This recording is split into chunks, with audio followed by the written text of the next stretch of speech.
how did you find your egg donor? The egg donor we found on a catwalk.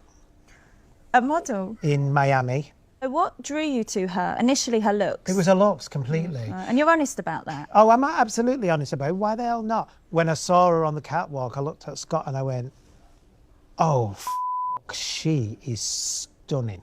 I tell you, her legs were 6 feet in the air. That reasoning from your point of view will infuriate some people. Absolutely. They'll say, just buying a baby. Yeah. That's what people say. A beautiful baby. Most people could do a lot worse than spend 1 month of their life on drugs to give some embryos for 50 grand. Oof. Do you worry it's a slippery slope if we just start saying, oh, we just want beautiful kids? No. Really? That's so interesting. Well, what do you want me to say? No, to be honest. We need ugly ones as well. Sorry, I just can't lie. No, but listen, I would much prefer Nobody wants an ugly kid. Okay, this is one of the most spiritually devastating things I think I have watched on this topic. This man has totally lost the thread on human dignity. He inhabits this so completely warped vision of what a human life is and what a good life is that he now thinks anyone who looks at a woman as something more than just her looks on a catwalk. He thinks that they're somehow the liars. He's actually under the spell of the deceiver here. The way that he feels like he's being the brutally honest person when he's just spilling lies, because it is a lie that the most best thing you can do for your child is select a mother who's a model and looks good. This is absolutely a devastating video. We should pray for him. We're so excited to announce that we are on the road to fatherhood. Woo!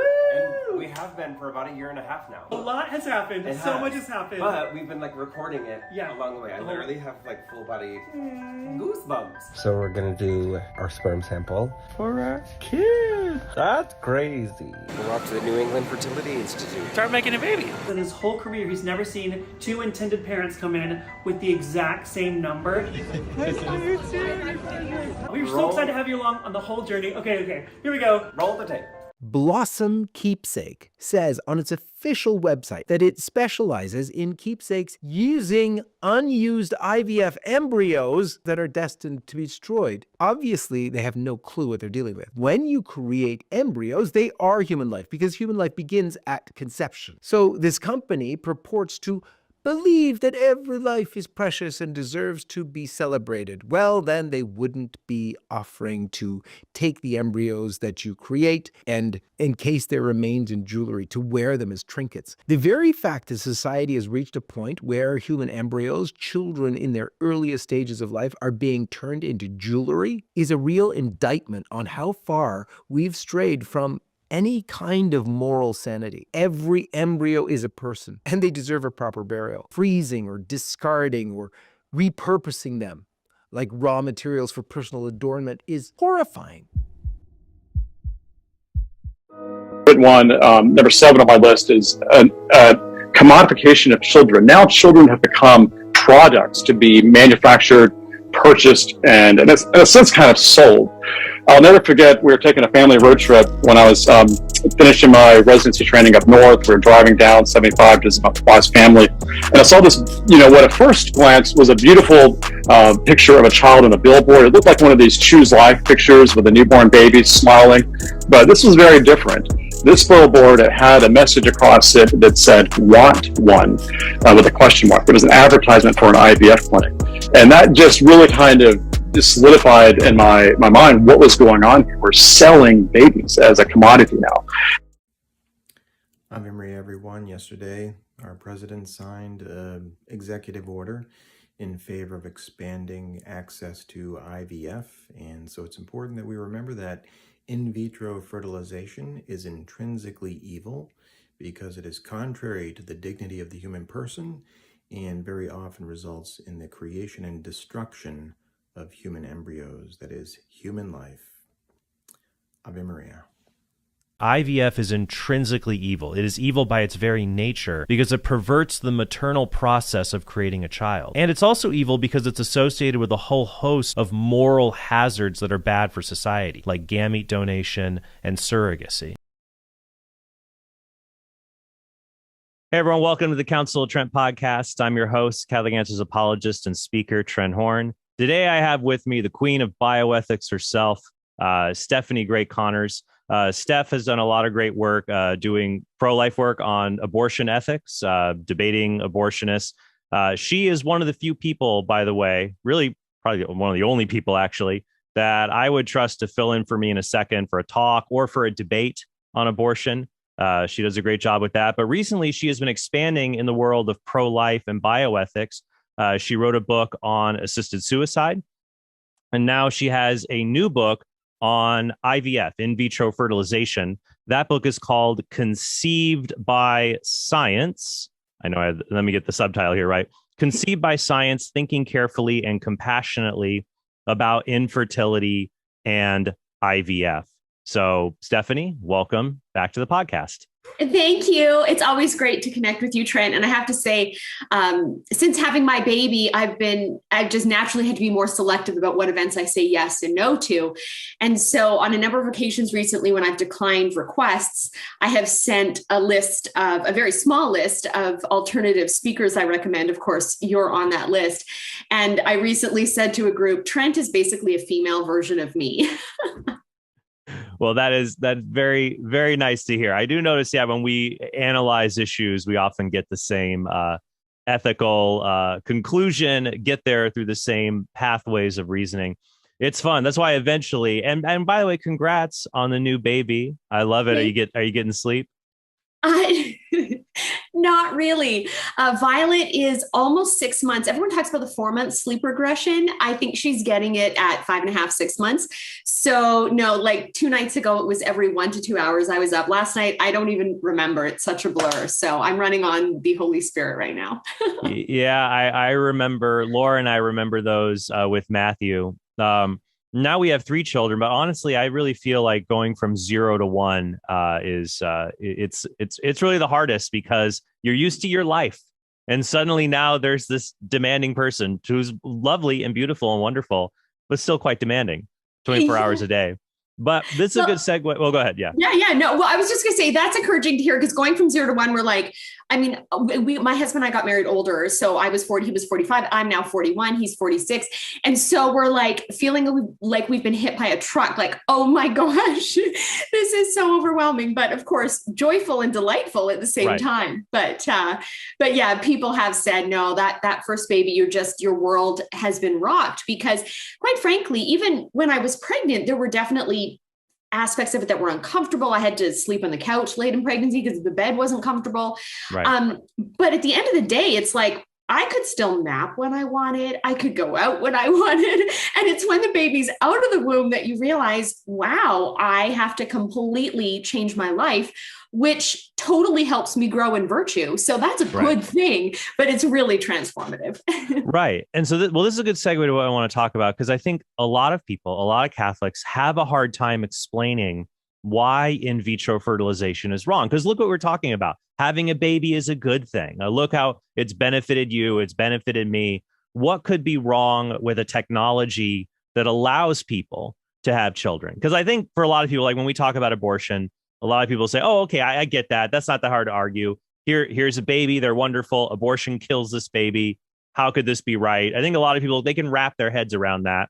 And for Catholics, they'll tell me, oh, don't worry, I know how to argue about abortion.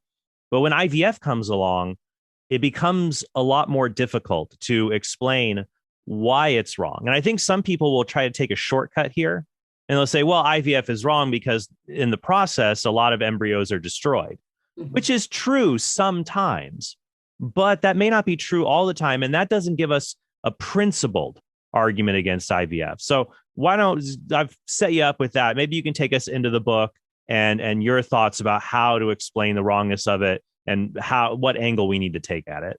Yeah, great. So I think for people to say, I just don't understand what could be wrong, as you said, to use your phrase, which is what many people would use, to use a technology to have a baby. Well, what's wrong is the use of the term technology.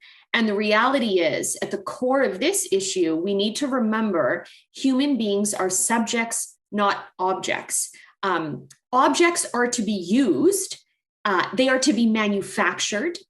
They are to be at some point disposed of. They can be replaced. Subjects, persons, are very different from objects. We're not to be manufactured. We're not to be used. We're not to be disposed of. We're not to be replaced. And so the problem at the core with IVF is it manufactures into existence another human person, a subject and not an object. And because we aren't objects, we shouldn't come to be the way objects do. It enlists a third party outside of the marital couple, the couple who are in a marital embrace. It enlists a third party to create offspring that they should receive through sexual intimacy, rather than be forced into existence, to use the title of my book, by science, conceived by science. So there's a lot to unpack, which this podcast will. And what you've touched on is, yes, it can be easy to take that simple argument. Look, IVF kills a whole bunch of human beings. It endangers some human beings, even if it doesn't kill them. Therefore, it's wrong. And I address that. And I think that's a valid point to make. But we need to remember, as I point out in my book, that doesn't address the whole way of thinking someone may have on this issue. And that's why I start early on in the book with that point. But I really lead into the third part, which gets to the foundational issue of, wait, how ought human beings come into existence? Because even if you could narrow IVF down to only being with the husband and wife, and only being a couple sperm and a couple eggs, and only being immediate implantation and not freezing of any embryos, it's that manufacturing element, the use of technology on a subject, that is the issue. Yeah, because I've brought this up before. Sometimes when I talk with people who have a hard time wrapping their head around something more abstract, like we shouldn't objectify people, that I'll make another pragmatic argument that I'll say, well, look, the only examples you're bringing up are an infertile, loving married couple who just desperately wants children.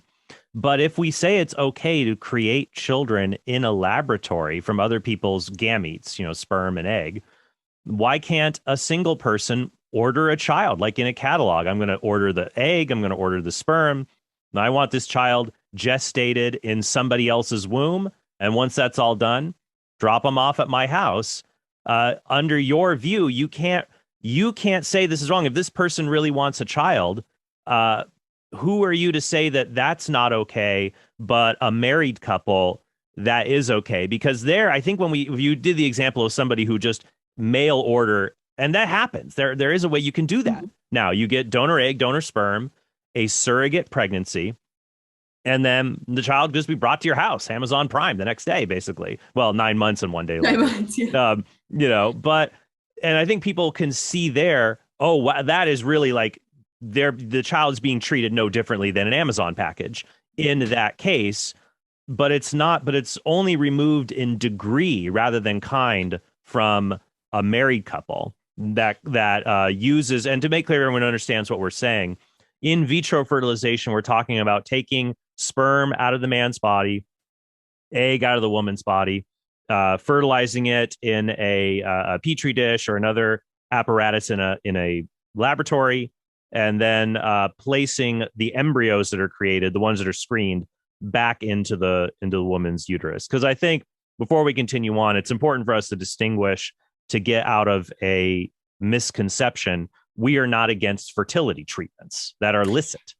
Right. And that's one of the points I address in my book, is when I object morally to in vitro fertilization as a solution to infertility, I am not objecting to all solutions to infertility. I think there are a number of morally acceptable interventions that a couple could pursue when faced with primary or secondary infertility. And I outline what those are, and I share beautiful success stories. But I don't live in a Pollyanna type atmosphere where that's always going to work. So then what I also address in my book are the sad realities of people who try those alternatives and those don't even work, in order to address the fact that we live in a broken world. And there are some crosses, there's some sufferings that we can't completely eliminate. But I talk about the difference between The ethical interventions, like, for example, if a woman is not ovulating, a couple who has sex in that situation is not going to conceive because there is never an egg for the sperm to fertilize. So if she's not ovulating, an ethical intervention would be to give her a pharmaceutical, whether it's an injection, whether it's an oral drug that she takes that would cause her to ovulate, an ovulatory drug, so that when the couple then engages in sex, her body has naturally produced an egg. It increases the likelihood of fertilization occurring. In that case, we're not replacing the sexual act. We're aiding the sexual act. And that's the key difference between the interventions that would be ethical from that which would be unethical, such as in vitro fertilization. We are literally making the sexual act with IVF entirely unnecessary. And that's another kind of foundational point that I make in my book, is that if you look at, and certainly there's an element of my book that is oriented towards the religious. I think there's some non-religious claims I make that are compelling for an atheist, but right. I do go down the path of making some religious appeals. And one of them is from a Christian perspective. If you look at how God views human life, we're made in his image, unlike the rest of his creation. And the rest of creation was good, but humans were very good. So we're made in God's image. Well, what does it mean to image God? God is a communion of persons. He's the Father, the Son, and the Holy Spirit. And so this communion of persons is a God in a relationship of giving and receiving love within the Trinity. And human beings are meant to reflect that. And sexual intimacy is a very particular way that we image the Trinity. It is a total communion of persons, the husband fully giving himself to his wife, the wife fully receiving her husband, and then that giving and receiving producing a whole other human person, an ensouled human being. And the humans are never apart. You know, for fertilization to occur in sexual intimacy, the male and female need to come together. When the child then comes into existence, the baby comes into existence beneath the mother's heart, another communion of persons. IVF is the opposite of that. You never have to be together. The sperm is taken from the man, not given to his wife. The woman, instead of receiving her husband's sperm, goes to a lab, and the lab retrieves her egg instead of her egg receiving the sperm. Then the child begins his or her life away from the mother, not beneath the mother's heart, but in a cold kind of scientific atmosphere at the hands of someone who is a total stranger, who doesn't have a kinship to that child. So IVF separates and divides, and sexual intimacy in the creation of life as God designed unites and communes. Yeah. So 2 points here on what you raised. First, I love making that distinction so people to see, look, fertility treatments are fine as long as they follow this particular principle. Does it assist the marital act, or does it replace it? So clearly there, if you're dealing with blockage in the fallopian tube, problems with the vas deferens or sperm production or ovulation, a drug here, it assists the marital act. The marital act still takes place. Does it assist it? Then it's fine, generally speaking. Does it? But if it replaces it, then you're right. Then all of a sudden, that this goes back to your main point. We are subjects, not objects. And children, and I think we can use strong language here, have a right to come into existence through the marital act. Well, it's interesting, and I've actually thought about pulling all these threads together for a future books. I was going to call it something like Human Rights Before Birth, not just pro-life, because we talk about the right to life, but I've thought, well, what other rights do unborn children have? Like, and so we think like their right to life. I think, because you know the violinist argument, right? It's like, oh, they have a right to life, but not a right to use their mother's body. And I always think that's bunk. Because I would say, okay, well, what does it mean for the child to have a right to life? It's only meaningful if they have the right to the one thing that they need to live, you know? So it seems to me that their right to reside in their mother's body is like, that's basically like the only right they have. It's the only thing that they need at that time. That's a great point. That's the only thing they need. Just let them be there. That's all they need. They don't need freedom of speech. They don't need due process. That's all they need. So if they have that right, that has an implication not just for abortion, that I would say that the child has a right to reside in his mother's body. Like they have a right to not come into existence through fornication or adultery. Like that's crummy to do to a kid. It's crummy to do to them. And so they have a right to not come into existence that way. They have a right to come into existence then only through the marital act, which would preclude illicit sexual relationships, So it's like when we do Catechism 101, right? The church teaches it's babies and bonding. So, when the marital act, it's got to be open to life. You got to have babies and bonding. So if you have contraception, you have bonding, no babies. Okay. If you use contraceptives, you use IVF, you have babies, but no bonding. You don't have you don't have the intimacy there. So I think that you put it all together. It's like, oh, they have a right to be the fruit of the marital act. And it would put all of this into place. Now, the question I want to ask you is, I think some people will throw people a sucker punch here for them to be ready for. And that'd be people when you say IVF is wrong, there are many, many people who have come into existence through IVF. Right. And they'll say, oh, so you're saying I shouldn't exist. And suddenly it's like the dun dun. And it's like, Yes. it's like, you got to be ready for I don't mean to say they're sucker punching you, but it's an emotional retort that if you're not ready for, it can feel like you've been sucker punched. How is the best way to address that? Yes, I'm glad you brought that up. And I addressed that early in my book, precisely because I've experienced in my public speaking career when I've spoken on abortion and people during Q&A raised the question of in vitro fertilization and its ethics. They sometimes preface their question with, I was conceived by IVF. Right. Are you saying that's wrong? Knowing that if I do declare IVF is wrong, I'm essentially saying you shouldn't exist without coming across that bluntly. And so I think, as with the abortion debate, when it comes to IVF, we need to have a great sensitivity and a compassion for the emotions and the personal experiences that are involved. And so what we want to be able to explain to an individual or to an audience is that there is a difference between criticizing ethically or morally a certain behavior and criticizing an individual. And especially, again, when we come from a faith perspective, we realize, as we're told in Revelation, behold, I make all things new. God makes all things new. God is so powerful that he can take our sins, he can take our mistakes and draw good out of them. And so what I say to people who question their own worth or goodness if they were conceived by IVF is to address what you said a few moments ago, which is, what if someone is created through fornication? And one of the things I talk about in my book is, there's really 4 ways someone could come into existence. The first way is the ideal way, love, in a permanent relationship of marriage between a husband and wife, whether that's the honeymoon or sometime after. But not everyone comes into existence that way. Some people come into existence through lust, whether it's a hookup, one night stand, or even people who've been dating for a while, but they've not made the commitment of marriage. The third way someone could come into existence is violence, such as rape, incest. And then the fourth way someone could come into existence is through technology. If we look at all 4 of those ways, not just IVF versus marital love, if we look at all 4 of those ways, they're not all equal.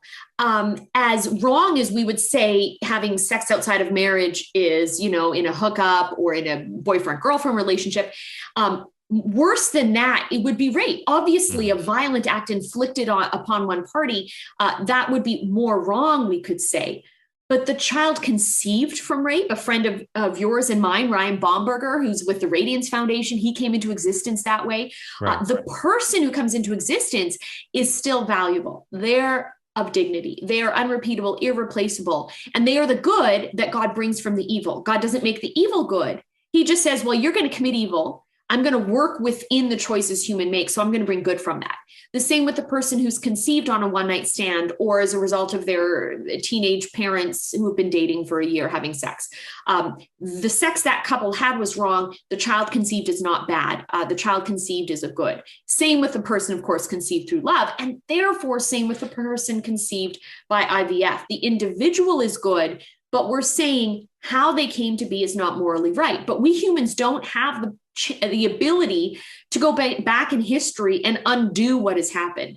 Right. So although I'm saying morally the act which made an individual should never have happened, I can't undo that it happened. And so therefore I can say, well, you came into existence by something that shouldn't have happened, and you are to be valued. And you are the way God redeemed and brought good from a terrible, not according to God's plan type scenario. Right. And then I think, though, it's important, and you do reference this in the book a little bit, is I think once we make the principled argument, it's kind of like setting up the Christmas tree, then we can hang the ornaments on it. We can talk about this principled argument. And then when you don't follow the principles, the bad consequences follow, such as the situation you have with that documentary, Anonymous. I can't remember off the top Anonymous of my head. Father's Day. Anonymous Father's Day. Yeah, where you have people who come across their half brothers, half sisters, because their fathers are sperm donors and have sired, they put Genghis Khan to shame. They've sired like tens of thousands of children who have to find each other in this way. And then we have to say, look, we've got the principle here, but when you take procreation out of the marital act, you're not going to be able to keep it within you're trying to just simulate the marital act by adding a little technology here and there and thinking you can keep it in this way. You think you can just put up your electrified fences and it'll stay right there, but it won't. The dinosaurs will break out. They'll be all over the island. I don't know. I went on a Jurassic Park tangent here, but you'll think like, we can just create this facsimile for married couples that struggle with infertility, but it falls apart as a result. Now, here's my last question I want to ask you. Well, more of an advice question. I think another problem people have when they talk about IVF and try to engage with others is it's very easy to step on a landmine when you talk about infertility. Because, people don't seek out IVF unless they're infertile. Maybe somebody might do, well, no, they'd hire a surrogate if they didn't want to be pregnant. People turn to this because they're carrying the cross of infertility, a very difficult cross. And I think sometimes when we talk about infertility, it's very easy to come across as what's the word I'm looking for here? Not uncaring, but you can make you can really put your foot in it. That you can hurt someone's feelings or be insensitive when you are trying to talk about this with other people. And I think that's something we have to watch out for. What do you think? Yes, absolutely. And that's actually how I begin my book, is talking about the cross of infertility is very real. And I actually begin with an analogy that I actually could most relate to, and that is the cross of singleness when you want to be married. As I mentioned, I got married when I was 40, but I wanted to be married in my 20s. And so I would see all these couples that were getting married. And every time I would see a beautiful relationship, it wasn't that I didn't want those people to have that, but it felt like a little knife in tender flesh being like, oh, but I don't have that. And so I actually don't talk so much about my personal experience as I talk about the experience of something I began to research, which is the reality for men in China, where because of decades of a one-child policy and a culture that has preferred male children to female children, there is a serious imbalance between men and women in that country, to the point that some estimates are saying there are 34 million more men in China than women. And just to consider what we're talking about, as a Canadian, the population in Canada is about 35 to 40 million. So imagine if every single Canadian was a man. That's the sheer number of extra men we're talking about in China, which means these men... That is a lot of Dudley Do rights. It means these men are realistically not likely to find wives. And so there are tons of documentaries I started to come upon when I was doing this research of men who desperately want to be married, and they can't find wives. And there are really sad stories of men in these all men villages, or primarily dominated by men villages. And you can see how much they long for that companionship of marriage. And so I bring that up in order to say, look, we rightly should grieve with these men and acknowledge the real suffering that comes from not having a good desire fulfilled. A desire for a companion in life is a good desire. And so in the same way, then I use that to springboard to a couple who wants a child, have an ordered desire that is entirely normal. And it's also good. The vast majority of people were made for marriage and made for children.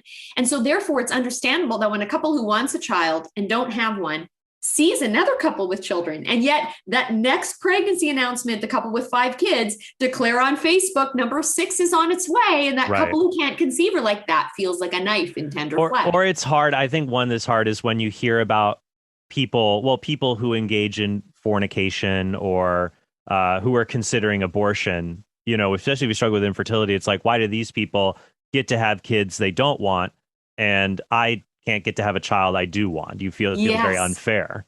Absolutely. One of the friends whose story I tell in my book, I actually tell a lot of stories of different friends who struggled with infertility. That's precisely what she said. She was like, God, I don't understand. Even before marriage, I did everything right to try to prepare my body for a quick and easy conception.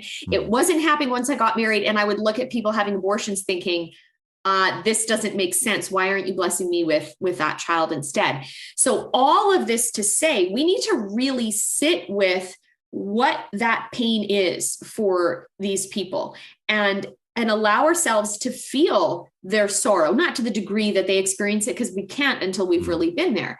And certainly I know I listened to a podcast you had done about your and Laura's experience with secondary infertility. Sometimes people can conceive fairly quickly, and then suddenly they don't get pregnant for quite a long time, if at all again. And it's like, why is this happening? And that too is a very heavy cross. So for us to understand that when we're making a moral critique of IVF, we aren't doing it in a vacuum. We're doing it in a world in which this is a very real heavy cross for people. So we want to tread carefully, and we want to speak sensitively and say, look, in no way should my position be understood as being dismissive of the very real pain that a couple experiences. Is to not just, if you approach people talk about infertility or IVF, as long as you do what you said, empathize, walk with the sorrow with them, compassion, co-passio, suffer along with, to avoid being dismissive. The hard part is when people try to erase it by dismissing it, when they'll say things like, oh, just relax and it'll happen. Or I don't know why it's always an Irish grandmother that says that, but like, we always have 12 kids, you will too. Or people like they'll tell us, like, well, at least you have a child. And like, yeah, that is great, of course, but you still feel a pain if you feel like, why can't we have other children? Why can't we bless our child? And actually it was tertiary. With our third child, we were like, what's going on? Matthew and Thomas got here just fine. You know, I always just thought, like, you know, if you're, I remember, you know, before marriage thinking, like, you know, you always are scared. Like, you know, I want to tell my boys, just like, you know, don't even be alone with a girl. Girls can get pregnant if they stand downwind from a boy, you know, just go be a priest, you know, don't have to worry about anything. But then there are the struggles. So I think the key here is it is a cross to bear, to recognize that, and recognize it just as we would any other cross, like a chronic illness, a disability, a death, someone is mourning. And it really is like a kind of death, especially if it's infertility that seems to be irreparable or impossible to medically treat. And I think the point you brought up earlier with those who suffer with, you know, finding a spouse or things like that, that wouldn't justify, it's painful, but it wouldn't justify doing something evil to obtain what you want. So, for example, let's say you really, really want to get married. And if you just told a lie about yourself, this other person would marry you. Okay. It's like, you know, what's the harm? It's just one little lie. They'll be happy. They'll never know the difference. No, that's still wrong. You should not, just because you want to be happy doesn't give you the right to offend against the truth in something as important as the marital vows, to lie to someone, to trick them essentially into marrying you, like to try to create. I'm trying to think of a parallel example where, because with IVF, they're like, look, everything's happy. Where's the harm? There, it's like, you know, it's not like you're stabbing someone in the back physically, but emotionally and spiritually, if you engage in offense against the truth to achieve the good of marriage, that's wrong. You ought not do that. Mm-hmm. And to achieve the good of children, you're making an offense against life and against marriage in doing that, and there will be consequences. I love what the Catechism actually says, one paragraph about this, that I feel like it's like the Catechism authors are like, normally they speak in, you know, magisterial tones. I feel like this has got a nice little counterpunch to our culture. It's paragraph 2378. And it says, a child is not something owed to one, but is a gift. The supreme gift of marriage is a human person. A child may not be considered a piece of property, an idea to which an alleged right to a child would lead. In this area, only the child possesses genuine rights: the right to be the fruit of the specific act of the conjugal love of his parents, and the right to be respected as a person from the moment of his conception. So I love saying there, because people who will argue for IVF, no, I should get to be happy. I deserve a child. You don't have a right to a child.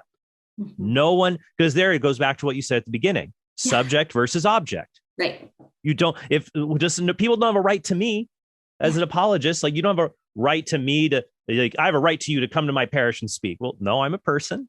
I'm not able to accommodate your request. But to treat children as like, I have a right to that to fulfill me. That is not, children do not exist. And that's the problem with seeing treatments of infertility are important, but we can never view children themselves as if they were a solution or treatment for the pain of infertility. A child does not exist for us to feel good.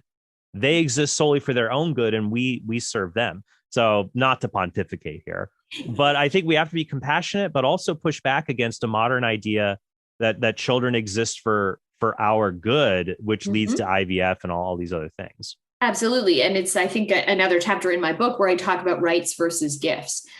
We do not have a right to another person. And one of the questions I ask to analogize what we're talking about to another issue is, why is slavery wrong? Right. Slavery is wrong because it treats the human person as an object and claiming that you have a right over another who's considered inferior to you rather than your equal. And so if we say we have a right to a child, then we're essentially doing the same thing as slavery, which people typically object to. And that is to say that we're claiming one is inferior. I have a right over you and I have a right to you. And that's why also, even for people who long for a marriage companion, we, having been in that situation before I got married, with that deep desire, is everyone in that situation has to come to a realization, I actually don't have a right to a spouse. Right. And so, because what is a husband or wife? They are a human person. They are a subject, not an object. And the marriage is to be a relationship of equality, not one of superiority and inferiority. And so if I'm claiming I have a right to you, then I'm putting myself above you. You're something that I can own, something that I can grasp at. And so another human person is a gift, not from the parents of that child, but from God. You have the right to pursue marriage. You have the right to pursue children within marriage, but not you don't have a right to the specific end itself. You have the right to the pursuit, but not to that end as a person that we are gifted with. Right. And exactly. And so another point I make in the book, is because some people would say, well, if you have a country that says you can only have one child, you can only have two children. The problem with that is the government is saying you can't have the natural end of your relationship. I'm in some way limiting it by number or entirely at all. If we were to get to a point where a country were to say you can't have kids at all. Right. So when we object to such a country doing that, we're not then saying the country has a right to make children for you, to create science labs where you can go place your order. No, we're simply saying that the government may not intervene in the achievement of the natural end of your marital relationship, which is children. But that doesn't give you license to then go and manufacture children. All it's saying is you then have the right to be open to the natural fruit or flowing of the relationship that you have. But whether children come or not is something that we have to accept. Whether a spouse comes or not is something we have to accept, but we can't force or manufacture a person, a subject. That's what we do with objects. Right.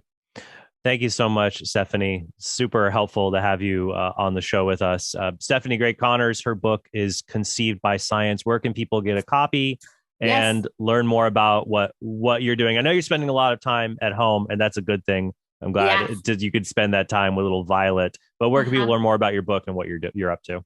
Sure. Yes. So people go to my website, loveunleasheslife.com. And if you click on books, that has my books there. The top one on the list is my book on IVF. I've got this gray strip because this is my author copy. But pretty soon I will have my official copy in my possession. So go to loveunleasheslife.com or just Amazon. Go to Amazon in any of its marketplaces, type in Conceived by Science, and you can get this book by me. And so I just hope it's a blessing to people. And as I mentioned in our conversation, I've made some non-religious arguments as well as religious arguments, but in the realm of religion, even though you and I are Catholic, I actually try to write to as broad a Christian audience as possible. So appealing to Catholics as well as non-Catholics who are evangelical, Protestant of various denominations. So if you're a Catholic listening thinking, yeah, but my Protestant friends think IVF is okay, this book is actually written to them. So hopefully this can be a blessing to them. So, and I am, as you mentioned, I've cut back on travels. I'm doing very select traveling, very select speaking, but people can learn more at loveunleasheslife.com. And certainly I'm still doing a lot of online things.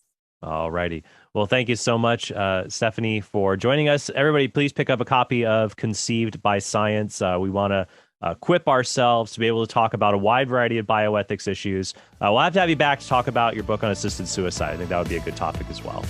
So great. Let's do that soon. All right. Thank you guys so much. And I hope you all have a very blessed day. Hey, thanks for watching this video. If you want to help us produce more great content like this, be sure to click subscribe and go to TrentHornPodcast.com to become a premium subscriber. You'll help us create more videos like this and get access to bonus content and sneak peeks of our upcoming projects.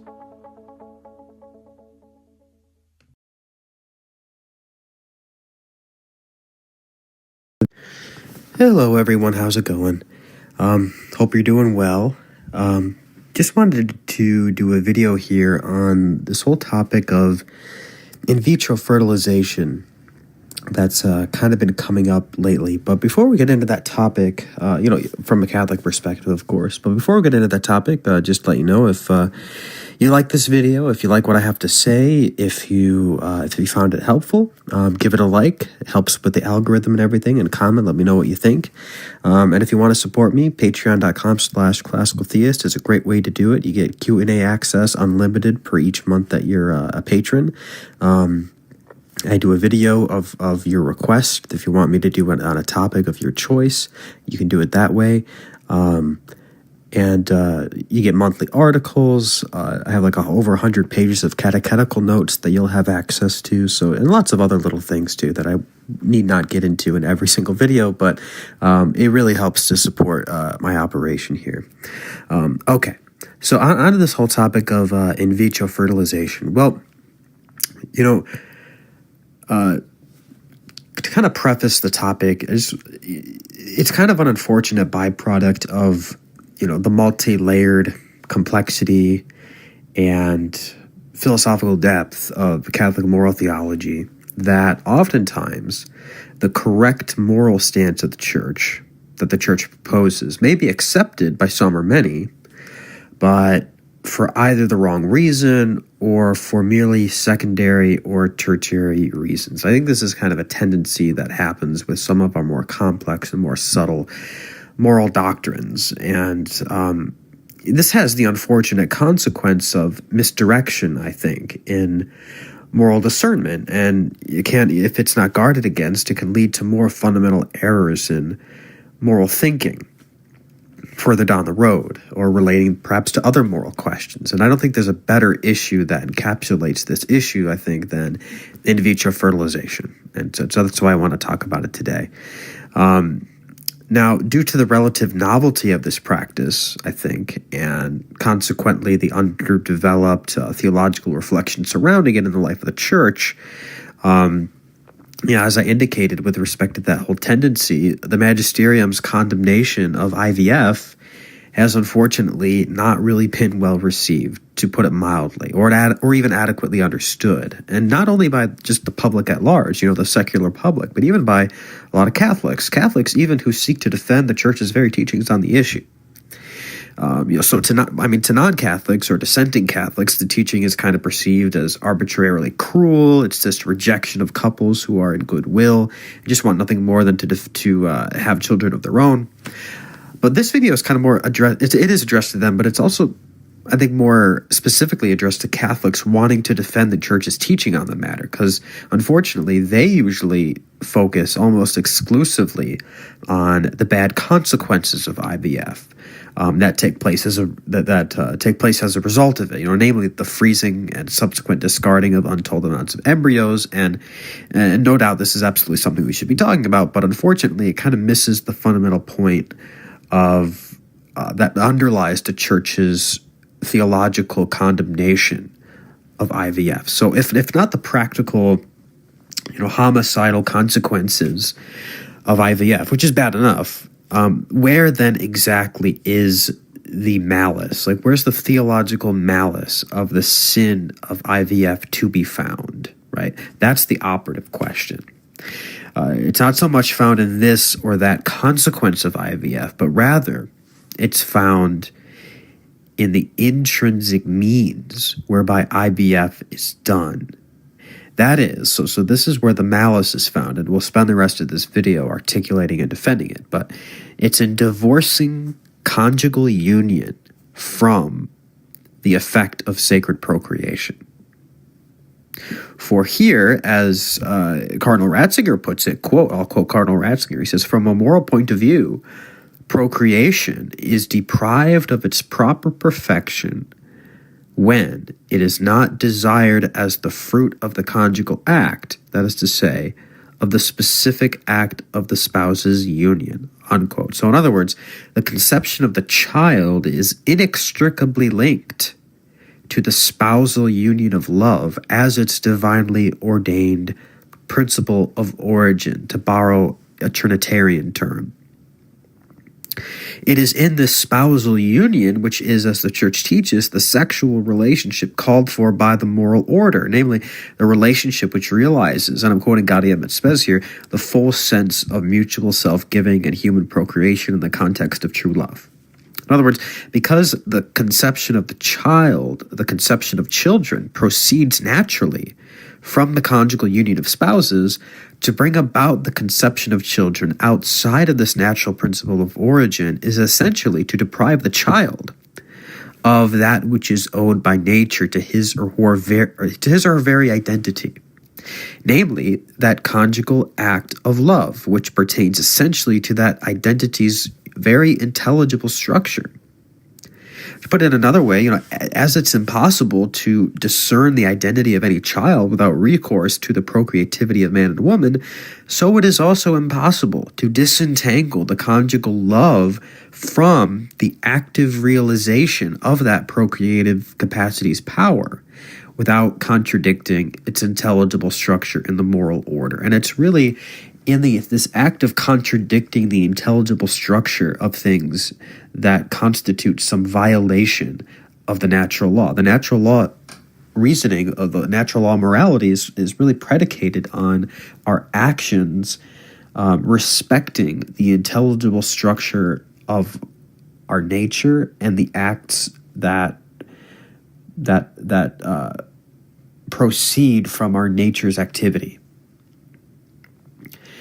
So in light of that, it's no coincidence, therefore, that removing the exclusive bond of love from this process inevitably is going to lead to a characteristically unloving approach toward the handling of human life that proceeds from this mode of human procreation. So that's where the consequences, sort of these homicidal consequences, I think, are related to the more intrinsic reason for which IVF is wrong. So these embryos, which of course are distinct human beings endowed with immortal souls, they're discarded, of course, left and right. And this, of course, adds exponentially to the gravity of the sin. But the gravity of the sin is already, it's already there. Like, it already has a pre-existent gravity of its own. And so, therefore, if we only focus on this murderous consequence of IVF, we lose sight, I think, of the foundational reason why we must regard it as not only morally inadmissible, but intrinsically evil, and gravely so. In the Church, under Cardinal Ratzinger's Congregation for the Doctrine of the Faith, I think elucidates this foundational reasoning in a way that is quite helpful. I've articulated it just now, but I'll give the Church's explicit rationale. So in this instruction from the Congregation of the Doctrine of Faith, Ratzinger says, quote, "Only respect for the link between the meanings of the conjugal act and respect for the unity of the human being make possible procreation in conformity with the dignity of the person and his unique and irrepeatable origin." So that's a key phrase, irrepeatable origin. The child must be respected and recognized as equal in personal dignity to those who give him life. The human person must be accepted in the parents' act of union and love. The generation of the child must therefore be the fruit of that mutual giving, which is realized in the conjugal act wherein spouses cooperate as servants and not as masters in the work of the Creator who is love. In reality, the origin of the human person is the result of an act of giving. The one conceived must be the fruit of his parents' love. He cannot be desired or conceived as a product, as the product of an intervention of medical or biological techniques. That would be equivalent to reducing him to an object of scientific technology. No one may subject the coming of a child into the world to conditions of technical efficiency which are to be elevated according to the standards of control and domination. The moral relevance of the link between the meanings of the conjugal act and between the goods of marriage, as well as the unity of the human being and the dignity of his origin, demand that the procreation of the human person be brought about as the fruit of the conjugal act specific to the love between spouses. The link between procreation and the conjugal act is thus shown to be of great importance on the anthropological and moral planes, and it throws light on the positions of the magisterium with regard to homologous artificial fertilization." Unquote. So what we see here is surprisingly no mention, really, of the abortifacient effect of in vitro fertilization, though that is, of course, mentioned elsewhere in the document. What we find here, though, in the document's fundamental rationale against IVF is instead a reflection on the ontological and therefore the moral integrity of the conjugal act itself as the child's natural, divinely ordained principle of origin. Now, to anyone who might say this is just a prime example for why moral systems, rooted in the natural law are too confined within the parameters of abstractions, and as a result of that confinement yield impractical outcomes for people, I think it really has to be said that this is not just a matter of natural law. As I've said before on various other occasions, the Church's teaching on human sexuality and marriage, it's not just rooted in these Aristotelian abstractions. It finds its origin within a framework of thinking that is thoroughly theological, not just anthropological, but theological. That is to say, as Catholics, we believe that human sexuality was created by God to be this cosmic icon, this sign of something of a theophany, really, that reveals a fundamental truth about higher levels of reality, reaching all the way to the inner triune life of the divinity itself. It's only by virtue of the exchange of this infinitely fecund love between the Father and the Son that the Holy Spirit proceeds from them both as by one principle and spiration, and fecund spiration at that. The fruit of the human procreation is modeled precisely after this Trinitarian dynamic, whereby fecundity is a fruit of union, a union of persons in this active and fruitful exchange of human conjugal love. It is only in this exchange of divine love between the Father and the Son and the Spirit and the Trinity, it is only in that exchange, and really just between the Father and the Son, that the Spirit himself receives his very identity. And so it is with children who are, in the Trinitarian analogy, they are likened to the Holy Spirit. So the Holy Spirit receives his very identity from that exchange of love between the Father and the Son. And so it's for this reason that to bring about human procreation, which is modeled after the Trinity, in a manner that isolates it from this natural principle of origin, this is why it constitutes a grave moral disorder, and indeed, really an act of violence against the child that's brought about through such an unnatural means of conception. So even if this process could be technologically perfected in such a way as to exclude abortion, or even, the masturbatory means whereby, seed is elicited and therefore polluted from the man, that's also a sinful component of this. But even if we were able to perfect the system which excluded those two effects or means, IVF would still remain this grave moral disorder because it would retain, I should say, the core essence of the theological malice that defines its sinfulness. Unfortunately, the points made here are much more subtle than the reasoning that we make use of to condemn, say, abortion or even contraception. And, with those, there's an intuitively graspable sense of selfishness that underlies those evils, which makes it a lot...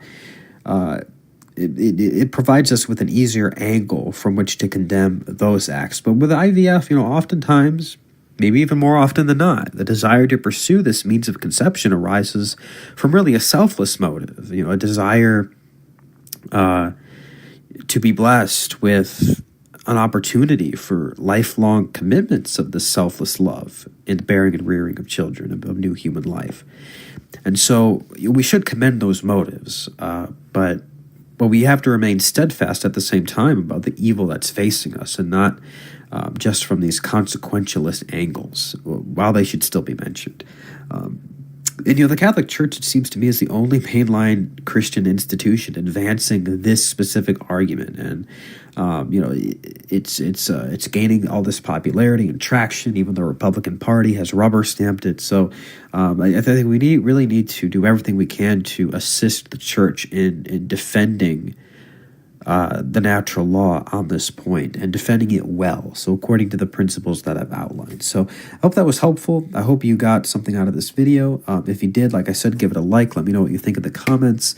And if you want to support me, that'd be really helpful. Patreon.com/classicaltheist.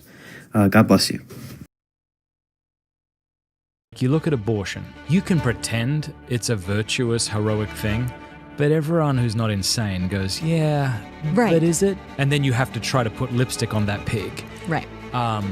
But with IVF, it's like you see the lipstick first. It seems so good to want children, but how many babies died for that child to come to be? 30 embryos are 30 human beings. They are not human parts. They are no longer, you don't just have egg, you don't just have sperm. These are human persons. These are individuals made in God's image. They are unrepeatable. They are irreplaceable. And so this is where a very painful reality that couples have to come to terms with is that they bear responsibility for the death of more preborn children than someone who's had an abortion. Because someone who's had an abortion once has ended one life. God forgives, but nature won't. And I think the thing that will make our culture open to hearing it is the 2x4 directly to the face of nature not forgiving IVF. And we're going to see devastation throughout the land. And at that point, someone will say, okay, give me your argument. I'm open to hearing it now. We want to be able to say if someone was conceived in violence like rape, in lust like a hookup, or in technology via IVF, I can condemn those methods of conception, but I can still say each individual conceived is equal to me and made in God's image and loved by God. One victim we haven't spoken about yet is the surrogate. Sometimes there are rules that the surrogate can't even see or hold the baby. And I cannot imagine giving birth and having someone take the baby before I can even see it. And then I will never see and never hold that baby. What are your thoughts on embryo adoption? And then along that same line, is there a correct moral answer on what is to be done with frozen embryos? Yes. Thank you so much for watching Pints with Aquinas. Before we get into the interview, I'd like to ask you to please consider subscribing. Over 58% of people who watch this show regularly are still not subscribed, so please do it. It's a quick, free, easy way to support the channel. We really appreciate it. What is IVF, and steel man it for me? You know, people might be horrified I'm going to say this. I don't even know what IVF is. Stephanie? I'm going to answer what IVF is, but I honestly feel like every time someone uses the term steel man, I have to Google it and be like, what is that again? What am I supposed to do? Give me the strongest case.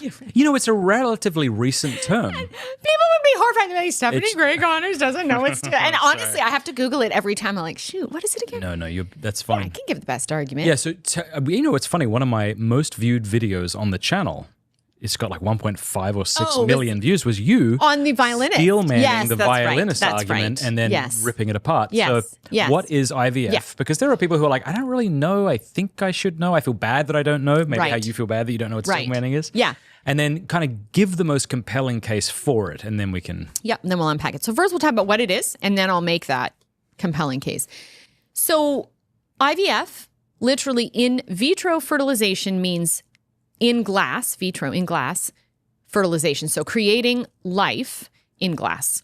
So what happens is, instead of sex being the normal way that offspring would come to be, eggs are harvested from a woman, which means she is given injections of a drug that will cause her ovary to release more eggs than is normal per cycle. So in one cycle, a woman would release 1, maybe 2 eggs, most likely 1 egg. So in hyperstimulating her ovaries, an IVF specialist will try to get maybe 10, 20, or 30 eggs. We'll see how many they get, but that would be a good harvest, you could say.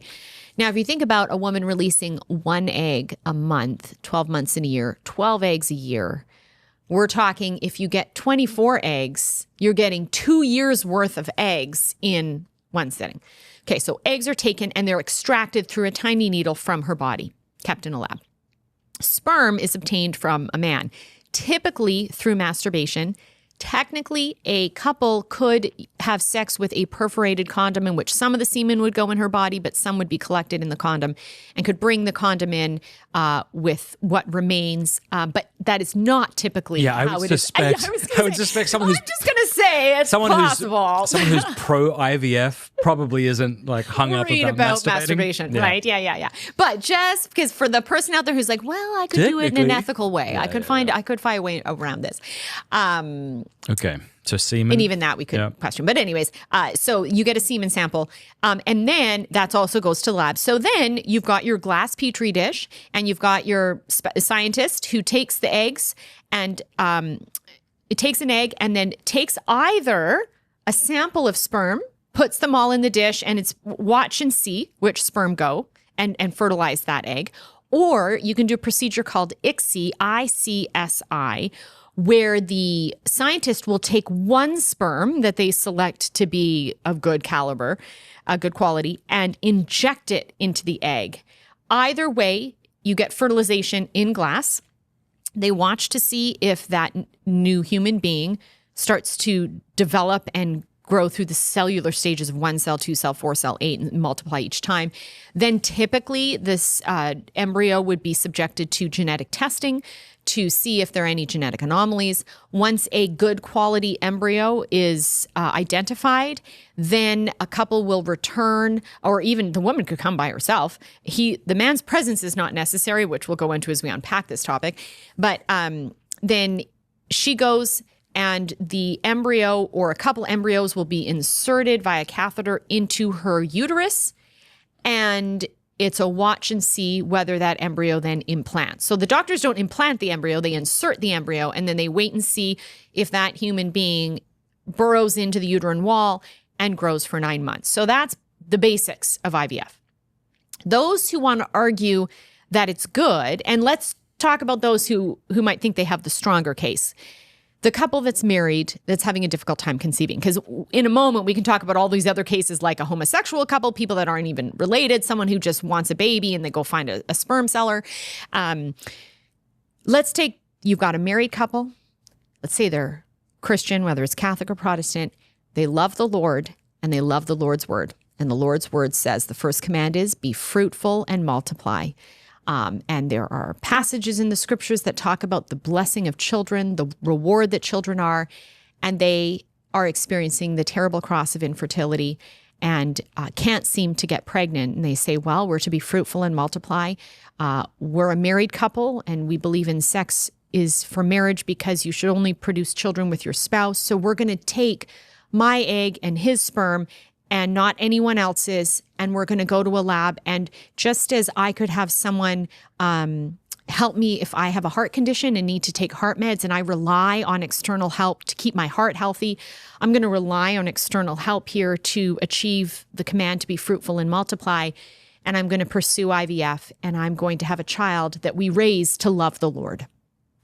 That's what I think someone could say is the strongest argument in favor. Or to say it more colloquially, something like, why would it be wrong to use modern science to bring a new life into the world who we love, especially when so many are being wantonly killed?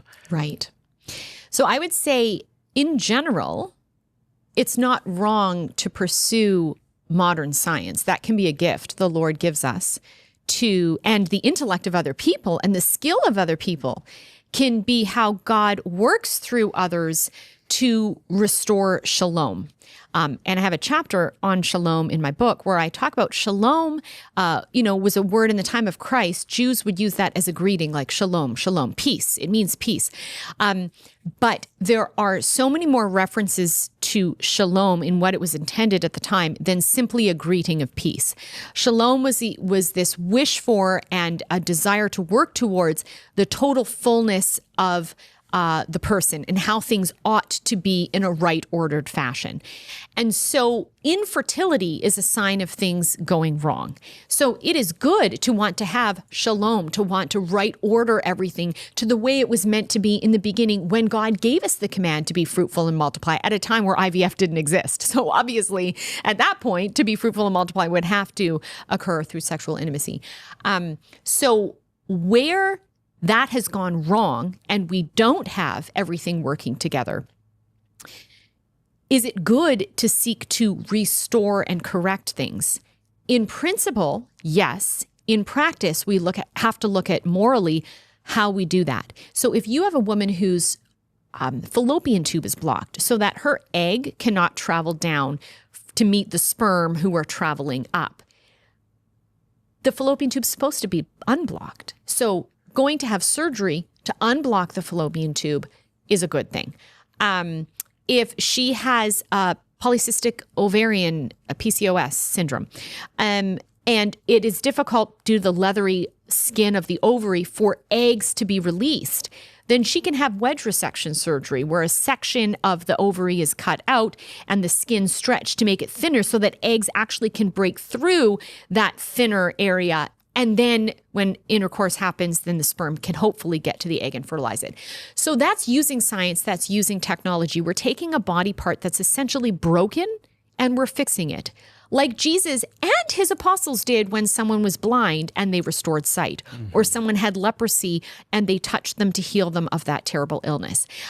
God did it himself through Jesus, and then God worked through others like the apostles and use them. So he can work through others like the doctor who does that restorative surgery on the fallopian tube or on the ovary. The difference between using science there and using science in the creation of life is we're no longer taking a part that is broken and fixing it and restoring it to how it ought to be.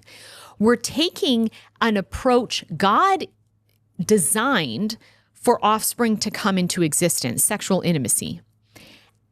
And we're throwing it out, like you did my book, over the shoulder. We're like, forget that. We're totally replacing it. Okay, then we can say, well, is that necessarily bad? So then we ask the question, what are we replacing it with? Well, we're replacing it with a process which manufactures a human person. And that, I would say, that word is the key reason why IVF ought to be rejected. That human persons are subjects and not objects. Objects are things we make and we manufacture, and we use our skills to bring parts together to create something new. And if it isn't made the way we want, or if we change our mind, we thought we wanted it and we want something different, we can return, we can replace, we can discard. That's how we treat objects. Subjects are different. Subjects ought not to be replaced, discarded, returned for something, money back guarantee. Human persons as subjects should not be manufactured the way objects are because we are different.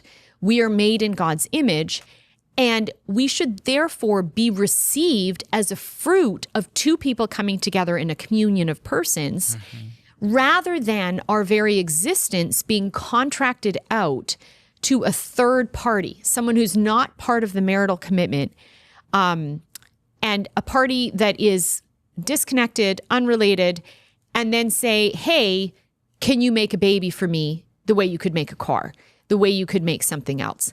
When you do that, you're also creating a kind of a mindset like we almost have a right to a baby. Even when a couple comes together in sexual intimacy, there is no guarantee if they'll get pregnant, what moment they'll get pregnant, right? You can have sex, but there's no egg until 5 hours after sexual intimacy. And then which sperm from that sexual intimacy, which sperm is actually going to fertilize that egg? When is that going to happen? All of that through sexual intimacy is your hands on, but your hands off, right? Like you're like, it's in your hands, God. Whereas the moment you go down the path of manufacturing, you're like, I'm going to force this person into existence. That's success. Not getting someone is the failure rate of IVF. You want success. So you want to get the life, then you want to make sure it goes to term. So what are you doing? You're starting to have a mindset of, well, do we do genetic testing? Because we want to make sure this is the highest caliber, quality embryo, but what does that even mean, right? So you can unpack all of that. But the whole point is you are making someone who should be received as opposed to forced into existence. Then there's all these other elements of, like we talked about, typically you're using masturbation to obtain the sperm.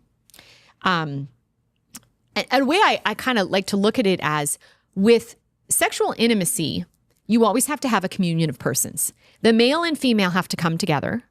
And then even when they're apart, right, if fertilization happens while the husband goes to work and she's doing the dishes, there's still a communion of persons because the baby is now coming into existence beneath the mother's heart. With IVF, you have total separation of every aspect of the relationship. Can the man be there holding his wife's hand? Sure, while her eggs are being extracted, he can, but he's not necessary. Getting the eggs out does not require his presence. It might be a nice feature, but he's not necessary for the completion of that act. Could they have sex with a perforated condom? When he's masturbating, could she be in the room that the science lab or the IVF lab has for getting your sample? She could be, but is she necessary for the sperm to be collected? She's not. So that all is separated. Then could the couple say, well, we just want to be in the lab and hang out while you're making life in vitro? We just want to look through the window. I guess if the lab lets them, they could. I don't know if anyone's ever asked for that, but the point is they're not necessary for that to happen. Their presence is not necessary. Communion is not necessary. Communion is not necessary. Everything is separated and broken. Whereas with sexual intimacy, you absolutely must have communion. With life beneath the heart, you must have communion. When you have sex with your spouse and an embryo comes into existence, 100% guarantee that's your child with your spouse. There is no like sperm flying from a house next door coming into the picture here. The moment you go from a receptivity perspective in sexual intimacy through that communion of persons, the moment you shift from that to the manufacturing mindset, the moment you contract out a third party, and instead of parts coming in or staying in, parts are going out to that third party, you are now inviting in natural human error that can then lead to the creation of life that, if we're coming from a Judeo-Christian perspective that you should only create offspring with your spouse, and we use that first example I gave, and there's a whole bunch of other ones we can talk about, but if you just use the woman's egg, the wife's egg, and you just use the husband's sperm, you manufacture and contract out to a third party, you're inviting in human error where they might use, by just mistake, the wrong eggs. They might grab the wrong sperm, or they've got one right but one wrong. Oh, it happens, and increasingly all the time. I'm going to give you some examples. Put them together in the lab. So they now created an embryo who's the wife's baby, but not the husband's. They don't realize it. So then they insert it. Or they create the baby with the wife's egg and the husband's sperm. And then they watch the embryo grow. And then they freeze the embryo for a bit. And then they're ready for insertion. And human error, oops, we've grabbed the wrong embryo and inserted this embryo in the woman. So now technically, this husband and wife are bringing into the world, the child already exists through IVF, but they're bringing into the world now someone who, from their Judeo-Christian perspective, morally speaking, should never morally come into existence because it's now offspring that's not theirs that's growing in her body. So does this happen? Absolutely. I mean, if you go onto YouTube or just Google in general and you type in IVF gone wrong, mind will be blown. And these are the cases we know about. So there was a story I read recently of an Asian couple who pursued IVF and give birth to a baby with absolutely no Asian features. They become suspicious as time goes on and their child is developing. And they go back to the IVF clinic. We think something might be wrong here. So then the paper trail begins and they start looking at things. We implanted the wrong embryo or we used the wrong. I don't remember which one it was. But then there was the realization, once that's the case, well, then does that biological child go to the actual biological parent? So there are stories now, and again, I'm not making this up, you can see it all over the internet, of couples who have gestated a child they think is their own, birthed a child they think is their own, spent the first couple months raising and loving and bonding with a child they think is their own, realize it's not, and then having to legally hand that child over. Not only severing their bond with the child, but the child's bond with them. Again, we go back to what I was talking about, like Erica Commissar, in terms of the bonding a child has with their primary caregiver. And you are ripping that bond because of an error in a lab that just can't happen with sexual intimacy. You will never get that error. So even if a couple says, well, we'll only use mine and his, and we'll do this, and there is just always a risk that, there was another case of a woman who, a white woman who picked a sperm seller. It's so funny how people think, because she thought his features were a lot like hers. Isn't that funny? I mean, it just sounds so self-absorbed. It's like, I picked him because he was like me, So anyways, she picked him because he looked like her. Here she is, a white woman. She gives birth to a baby that's half black. So she's like, that's not the sperm seller I picked. Now, in the interview, she's like, I'm not racist. Like, I have no problem with the black baby. It's just, it's not who I picked. So therefore, not only did she realize it's not who I picked, but then she realized, well, then whose sperm made this baby? And is there a legal right that father, biological father, has to this child? And she actually had to relinquish the child. So when you manufacture a subject the way you manufacture an object, you are going to get all kinds of problems that you naturally get when you manufacture things. But the problem is, humans aren't things. Humans are people, and people are subjects and ought to be treated differently. And we're seeing, I won't name names because I don't really want to go after people, but certain homosexual couples, let's say in the conservative movement. Yes, I know who you're talking about. Who are, tell us what a travesty that is.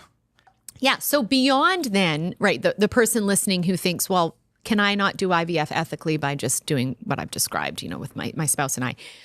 The moment you open the world and say, open that Pandora's box and say, I can enlist a third party external to my primary relationship, my permanent relationship. I can enlist a third party to manufacture a human. The homosexual couple says, well, why can't I? The person who's not even in a relationship, homosexual or not, says, why can't I? So the weird pervert who actually has a fantasy to fondle children, all he has to do is find himself an egg seller, find himself a surrogate, and use his sperm and create a legal relationship with that surrogate so that upon birth, the child is his because he's the biological father, and he could raise that child in an intentional abusive relationship. And as long as he doesn't disclose that is his plan, it goes uncaught. So once... But I mean, yeah, fair enough. So that's the extreme. Is there examples of that? And even if there I are... actually did read an article recently. It wasn't quite as laid out as that, but like this guy that was basically weird and strange and then...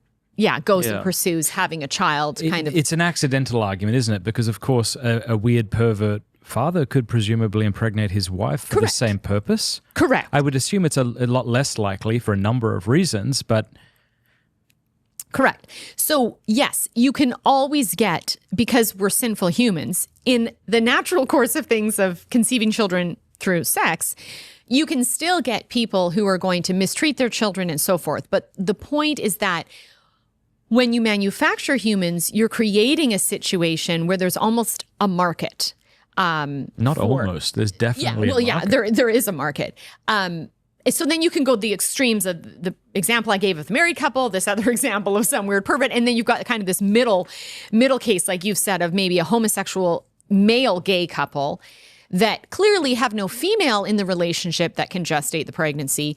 But they really want as a couple to have a child. So now you have a child being intentionally created to be raised by two same-sex parents. Now people would say, well, you can adopt a born child as a same-sex couple. So again, you can always but you find shouldn't. ways. That's also, but you shouldn't. That's also immoral. Yes, right? you shouldn't. But the fact that you can find these other ways doesn't mean we just add more messiness, complication to the picture. But the other thing you look at is, okay, even if a homosexual couple adopts a born child, this child is in need. I don't agree with gay adoption. However, this child is in need, and this couple says, we'll bring you in and we'll care for you. Yeah. In the case of a homosexual couple that pursues IVF, there's no child. And they say, we want to make a child, but they're going to make the child on the backs of many children. Because it's not like you just take one sperm and one egg and get one embryo and insert that.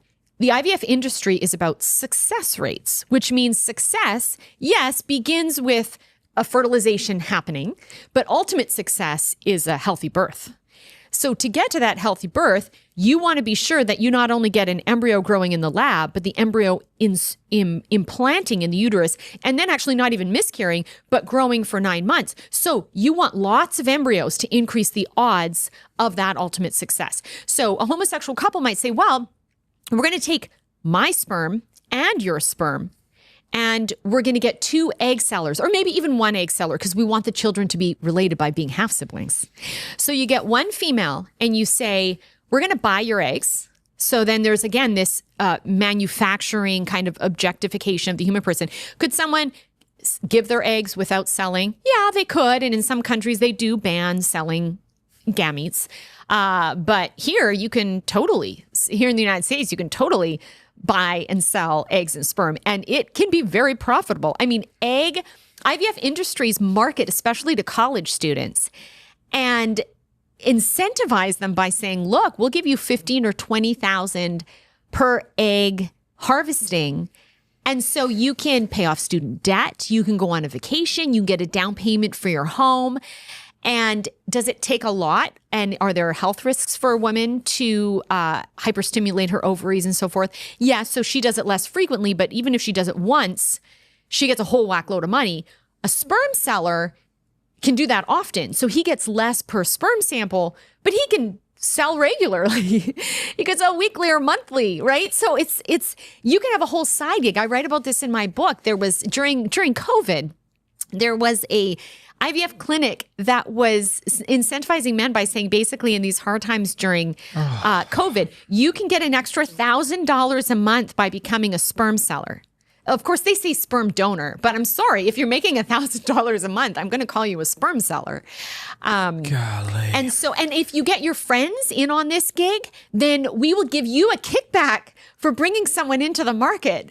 And they were also offering like a share of, getting someone in. So there's this whole industry. So back to the homosexual couple. So they find 1 egg seller and she sells, let's say, her 30 eggs. Okay. They take sperm from him, sperm from her. Maybe they divide the eggs by half. So now you got 15 eggs that go to one guy's sperm and 15 eggs that goes to another guy's sperm. Let's just say, for the sake of doing math right now, that all of the eggs get successfully fertilized. What does that mean? 30 embryos are 30 human beings. They are not human parts. They are no longer, you don't just have egg, you don't just have sperm. You have now genetic offspring of that egg seller, and half of them of this guy and half of them of this guy. These are human persons. These are individuals made in God's image. They are unrepeatable. They are irreplaceable. And now that you've got 30 human beings, 15 from this dad, 15 from this dad. So these men are no longer just men. They are now biological fathers. They have become fathers in this very moment of fertilization. What happens? So these guys might say, well, we're going to get a surrogate because we need a woman to gestate. We can't just have embryos. We want to hold babies. So now they're going to implicate more people into this little scenario, and we're going to get a surrogate, and we want to have our babies at the same time. So we're going to get 2 surrogates, and one or two of our embryos over here and one of our two of our embryos over here are going to be inserted into the body of each of these women. So of the 30 embryos, you can't put 15 in each woman all at once, because what if all 15 implant? I mean, we remember the stories of the Octomom who had 8 babies at once, which was a massive life and dangerous scenario. You're not meant to gestate that many human beings. So even the IVF industry, which used to more commonly carelessly put in a lot of embryos at once, now the norm would be to put in 1 or 2, because if both embryos, let's say you put in 2, if both embryos inserted actually implant, then you're going to have twins. But that would be fraternal twins. You can also have identical twins. So an identical twin is when a human being who's already come into existence at fertilization, but before they implant, which happens about a week after fertilization, that one human has an ability to split into 2. So that's my mom. My mom and her twin are identical twins. My mother-in-law and her twin are fraternal twins. So my husband and I keep saying, what if there's twins in our future?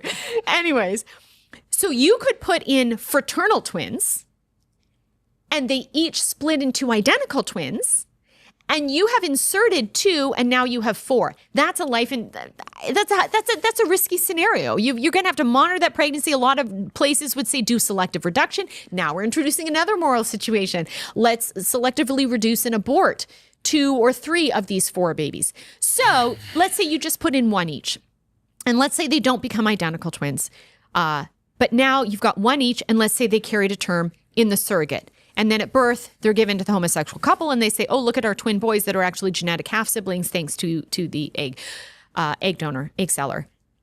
That's 2. What did we start with? 30. So what about those 28 other human beings? Are they ever going to come to term? And coming to term does not mean are they ever going to become human. They already are human. It doesn't mean are they ever going to become alive. They already are alive. The question is, are we going to let them grow to their natural development into adulthood that is inherent to the very nature of the type of thing they are? And in all likelihood, no. They're not going to get 28 other surrogates, and they're not going to want to raise 28 other babies. So then in all likelihood, what's going to happen with the 28 embryos?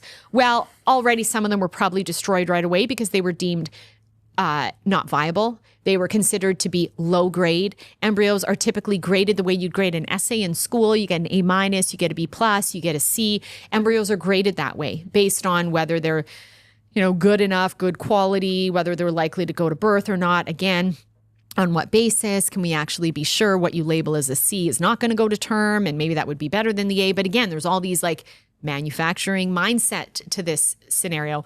But of the 28 that are left, and that's on a quote unquote good day where the 2 that were inserted actually implant and grow to birth, but we're just using that in the scenario. Of the 28 that are left, in all likelihood, the vast majority are either killed right away, donated to science, where they will be killed in the process of being experimented on to learn things to quote unquote help people in the future. But I thought we learned from the Holocaust that we shouldn't experiment on other humans. On the Tuskegee experiments, I thought we learned from that we shouldn't experiment on humans.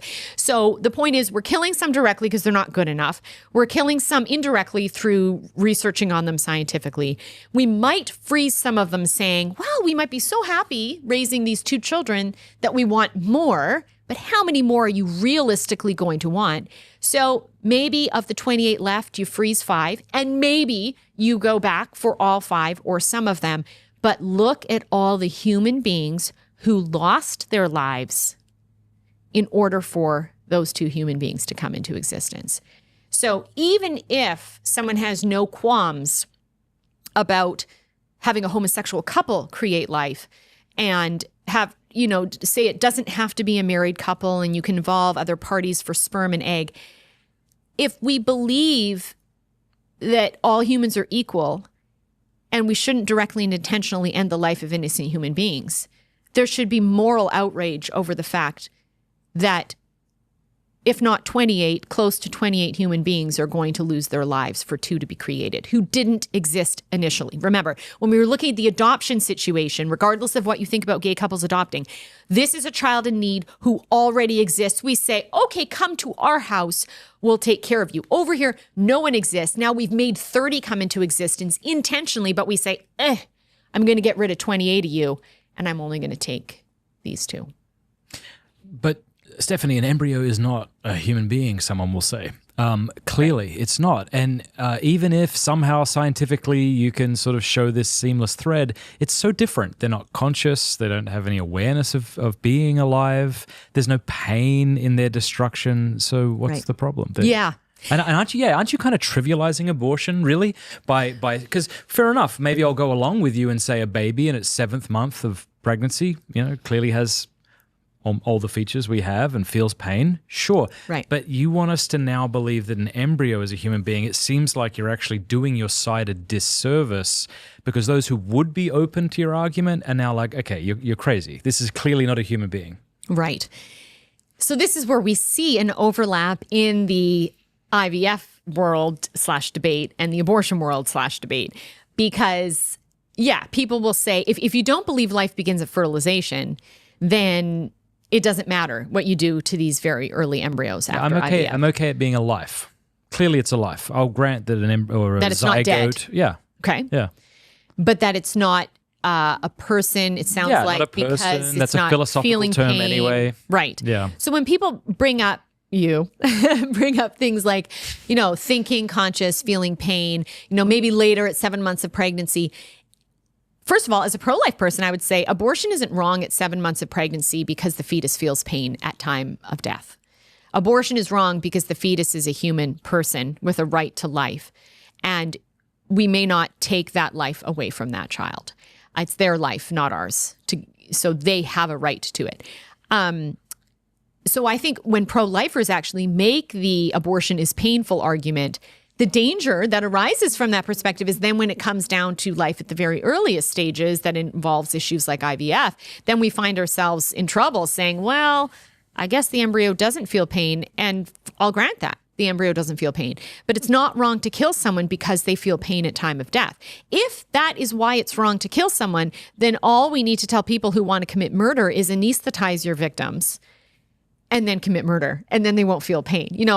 If Hitler had only anesthetized all the Jews he killed, would the Holocaust have been okay? I mean, so I'll grant that. That's a good response. And yet these are conscious beings who wish to live. With embryo, you don't even have that preceding desire to live. So it's clearly different. Okay, so then if someone says that, I would say, well, is a will to live what makes it wrong to kill someone? And if so, what if someone is going to commit suicide tomorrow? Can I commit homicide on them today? If I put them to sleep first. Put them to sleep first, or they're already naturally sleeping. Yep. And I know they want to kill themselves. And I know they're bent out of shape about it, thinking, it might be kind of bad, might be kind of difficult. So I think, I'll just put them out of their misery first. What's difficult is the more atheistic and materialistic we are becoming as a society, the more people are willing to bite the bullet. Then I could see a situation where, so long as I agreed to kill the almost suicide, then that would be fun. Right. Which is why we have to get back to basics and we have to get back to God. But this is where on the issue of IVF, there's a lot of work to be done in our own backyard, whether someone is Catholic, whether someone is Protestant. There are a lot of people who identify as Catholics and Protestants who pursue IVF. To give you an example, when this book came out just in the last 2 months from Word on Fire, I got an email within days of a woman who got the announcement. And she said, I can't thank you enough for writing on this topic. She said, if anyone you encounter wants to know whether this issue matters and whether people should think differently about it, she goes, in my naivete years ago, I pursued IVF. I didn't realize what I was doing. I now have 20 children that are stuck on ice. And I don't know what to do. Even just this morning, a friend reached out to me and said, she's been consulted by a friend and she's wondering what I would do in this situation. She said, a woman who has consulted me pursued IVF with her husband in another country. And they now live in a different country. And they have 2 frozen embryos back in that other country. They pursued IVF years ago. At the time, it didn't work. And instead of going for the 2 frozen embryos to try to get it to work, they gave up. They actually ended up conceiving naturally, but they have kept those embryos on ice. Over the years, this woman has had a conversion and has decided to become Catholic. Her husband is not. He's an atheist. She is now in a situation where she realizes, dear Lord, I have 2 children in this other country. I want them inserted in my body. And her husband is like, I don't want these embryos. No. So now what do we do? So yes, there's the whole problem of the atheist who doesn't believe in God and doesn't care about these types of standards and how do we win them over? And I think we can, in some of the arguments I go through, the fact that it dehumanizes humans, you subject them to scientific testing and a eugenics mindset. But setting all that aside, the number of Catholics and Protestants who think as long as it's my eggs and as long as it's my husband's sperm and as long as we just create a few embryos and as long as we create these parameters, then, you could have a situation where a couple does all of that and they insert 1 embryo because they don't want to do 2 that could multiply into 4, twins and so forth. So they insert 1, they freeze 4, and a year after they give birth to the 1 child that's successfully inserted, and they have plans to go back for the 4, the woman gets sick and has to have a hysterectomy. She now doesn't have a uterus to return for the 4 babies that are hers and her husband's that she planned to get all along. Or she dies in a car accident and he doesn't have a wife with a uterus. He doesn't have a wife at all. So there are so many scenarios that we're not thinking through. And it's not about, well, I hope to have children one day. It's you've already created these children. They already are yours. They already exist. But can we actually follow through in meeting their needs? And in a lot of scenarios that will arise, we just can't. The book we're talking about is On IVF by Stephanie Gray Connors. We'll put a link in the description below, and I highly encourage everybody to get this because it's not a big read, right? It's 150 or so pages. It's nice and short. So I hope people will pick it up. The more common this becomes, the more likely it is and will be that we have a woman watching this or a man watching this who's participated in this.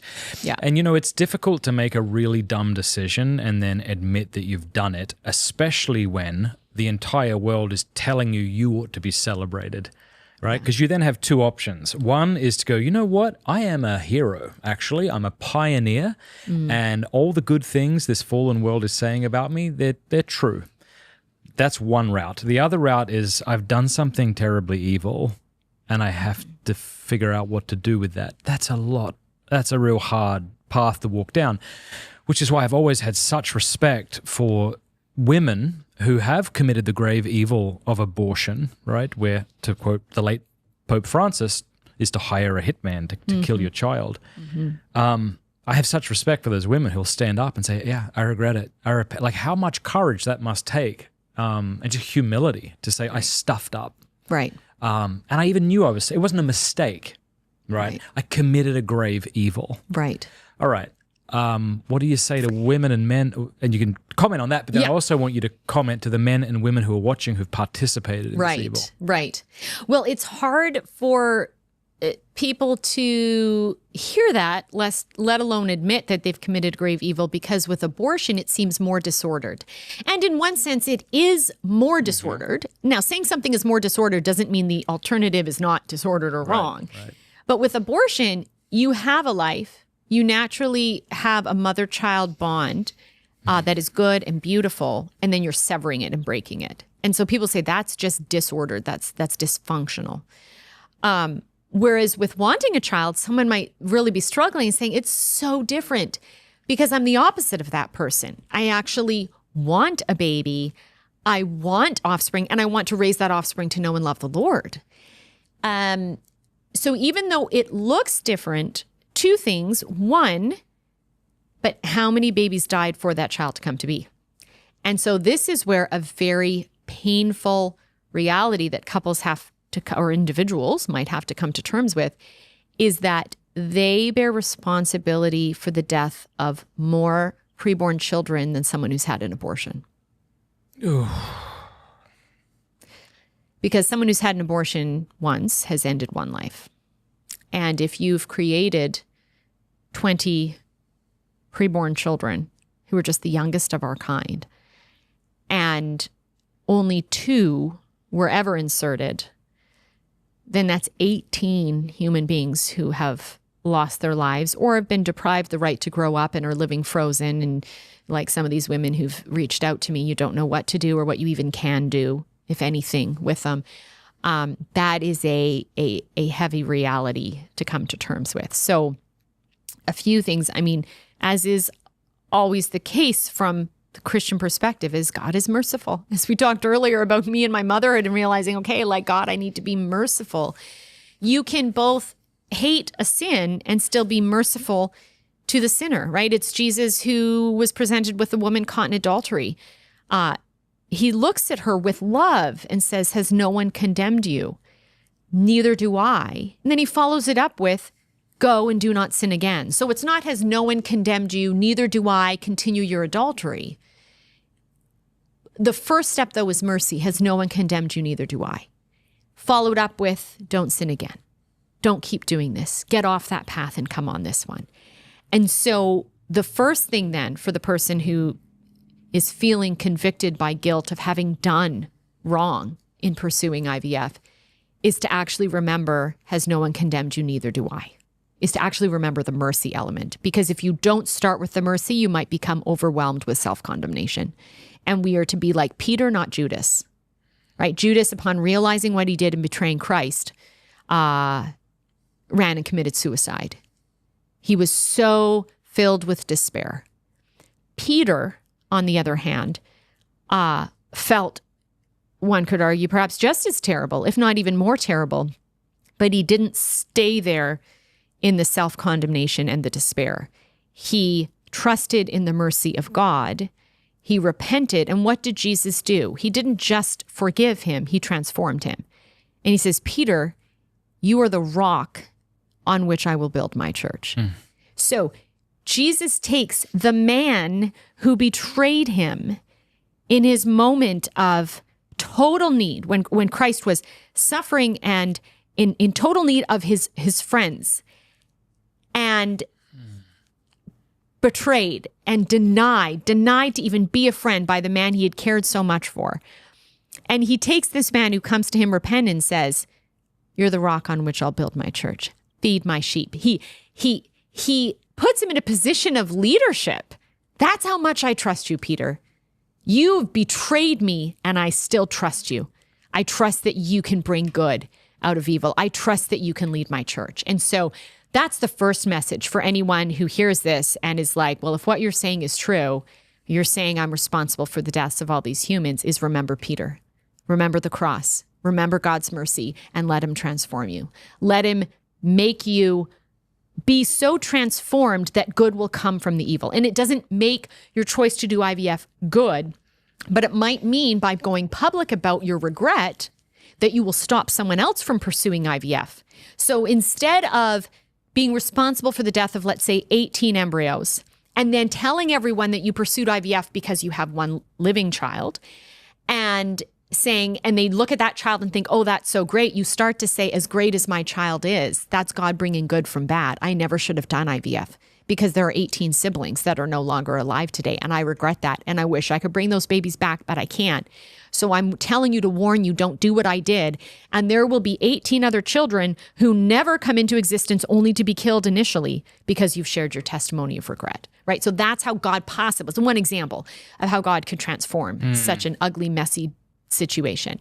So to remember, has no one condemned you? Neither do I. But then remember, go and do not sin again. Regret what you've done. And if you've spoken publicly about its goodness, you have to speak publicly about its badness. Not everyone has spoken publicly about pursuing IVF. Sometimes it's a big secret and people act as if they've conceived naturally. And in those situations, if someone isn't so inclined to go public about what they've done, I don't think they have to. But if they have publicly shared with others, and I don't mean by publicly like online, it might just be in their circle of friends and family. I think they have a duty upon realization they've done something wrong to tell others so others don't follow their example and pursue IVF. If you're anything like me, you sometimes reach the end of summer feeling a little spiritually drained and in need of rest. That's why I'm excited to tell you about St. Michael's Lent with Exodus 90. Rooted in an ancient tradition practiced by St. Francis of Assisi, this 40-day journey was born out of his deep devotion to St. Michael the Archangel. In fact, it was during this practice that St. Francis received the stigmata, a profound moment of grace and transformation. Join Exodus 90 in bringing back this ancient tradition, a chance to break away from distraction, reconnect with prayer, and fortify your faith. This year, they're diving into the letters of St. Paul to help us see beyond the material world and enter into the reality of the spiritual battle we're living in. So, men, if you've been feeling the call to go deeper, to live with greater freedom, discipline, and purpose, join Father Innocent and Father Angelus of the Franciscan Friars of the Renewal as they lead us through St. Michael's Lent starting August 15th. Be a part of reviving this ancient tradition in the Church and rally with brothers from around the world to follow the example of St. Francis and St. Michael. Go to exodus90.com/Matt to find out more information. Join us on August 15th for St. Michael's Lent and get ready to fight the good fight. That's exodus90.com/Matt. And are we seeing that online? Are we seeing women do that? Are we coming out? And there are some people that I haven't seen a lot online. I mean, I know people are regretting it. What's so tough about it, is like you look at abortion. It's you can pretend it's a virtuous, heroic thing, but everyone who's not insane goes, yeah, right. But is it? Right. You can pretend that child mutilation is a good idea. But then you have people like Chloe Cole and other awesome, courageous people come out and go, I regret that this happened to me, and the parents might regret it too, hopefully. Yeah, but I see what you mean, because it's like the initial layer of abortion and transgenderism, to me at least, just stinks. It's disgusting. Right. And then you have to try to put lipstick on that pig. Right.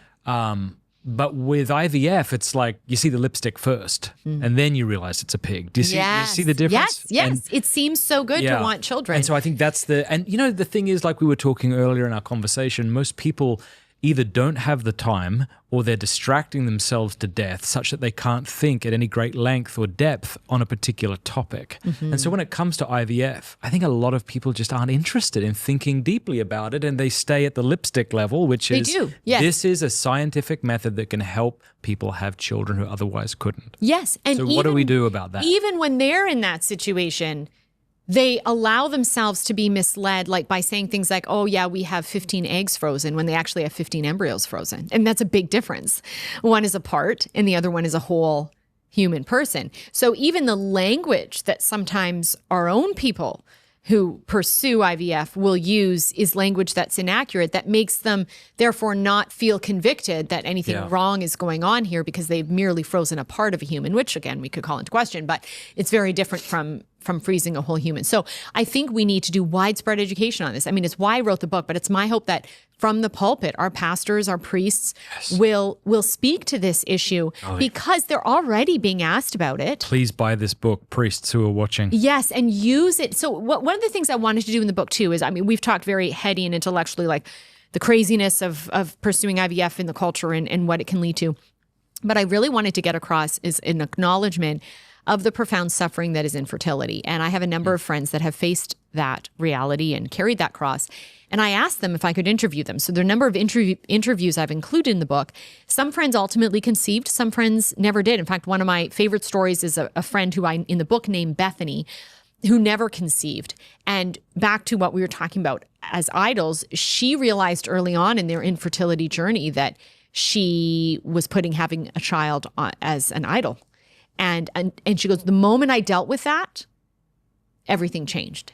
And I was able to accept not having children. And she has been pretty much most of her adult life, and still is, involved in a very significant ministry. If I named the ministry, you would know it. It's all around the world.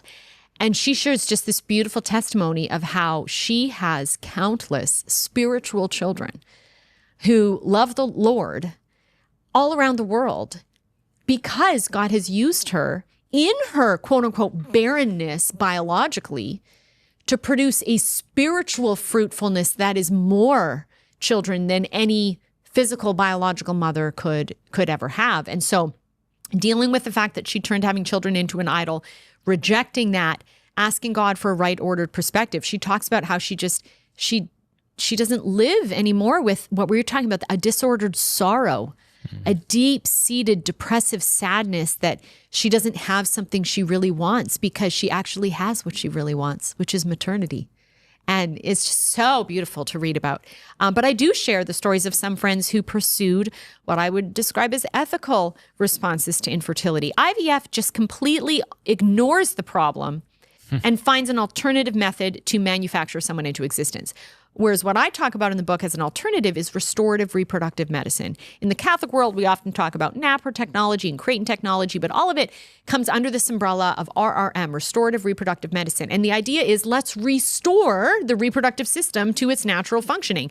You're not meant to have babies after menopause, but you are meant to have them after puberty and before menopause. So if you can't conceive in this window when you naturally should, Shalom says, let's try to restore your reproductive powers. What's wrong with the man that can be corrected physiologically? What's wrong with the woman that can be corrected physiologically? So as I mentioned, there's an ovarian wedge resection surgery that can happen for people who have PCOS. A friend of mine had that surgery and has had 4 live births. She's also had a couple miscarriages, but 4 babies she never would have had that she's raising to this day because of restorative reproductive medicine. Friends of mine who have, the wife has endometriosis and stage 4 endometriosis, super severe and advanced. And she and her husband eventually conceived. Friends of mine who pursued fostering, friends who pursued adoption, some who pursued adoption thinking they would never have their own biological children. And in the end, they did conceive naturally. And so now they have this beautiful blended family of adoptive and biological children, but some who've only adopted because they never truly were able to conceive. There are some conditions that can't be corrected.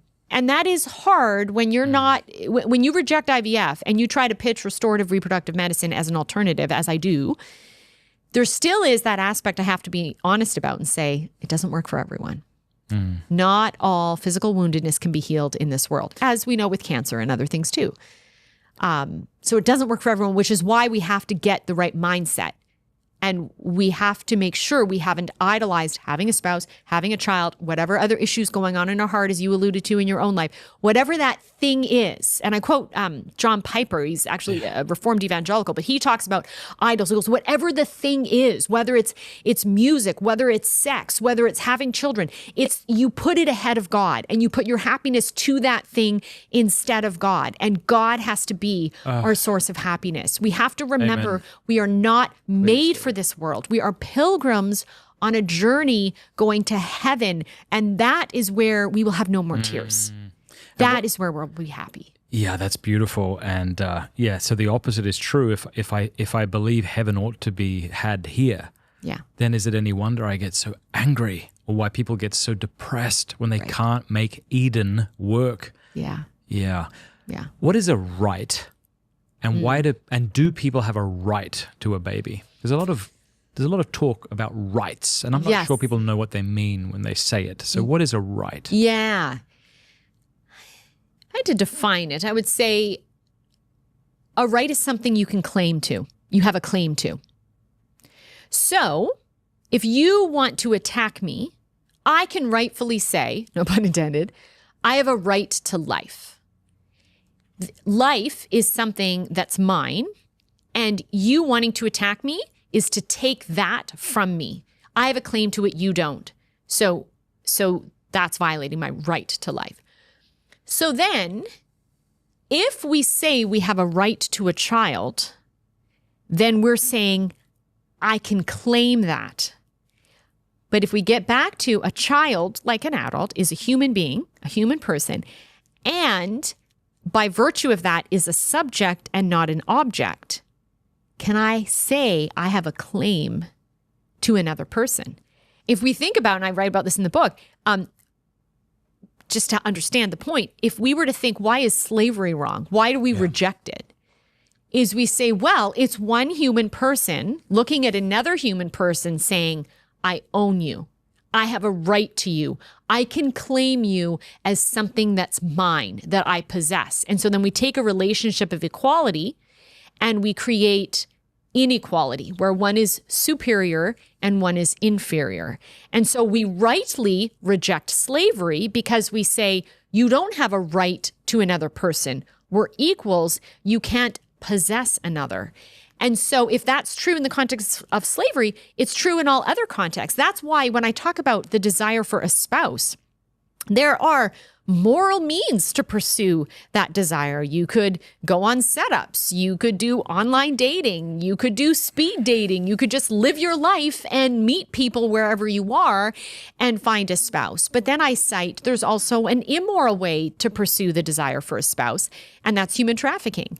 And I cite the example of China, where for decades, because there was a one-child policy in a culture that preferred and prefers males to females, you have a profound imbalance now, decades later in China, even where they've tried to increase it to, is it 2-child policy or maybe 3 now, but there still is this idea of the government can limit. But regardless, back because you had decades of a one-child policy, you have a bunch of girls that were aborted or victims of infanticide.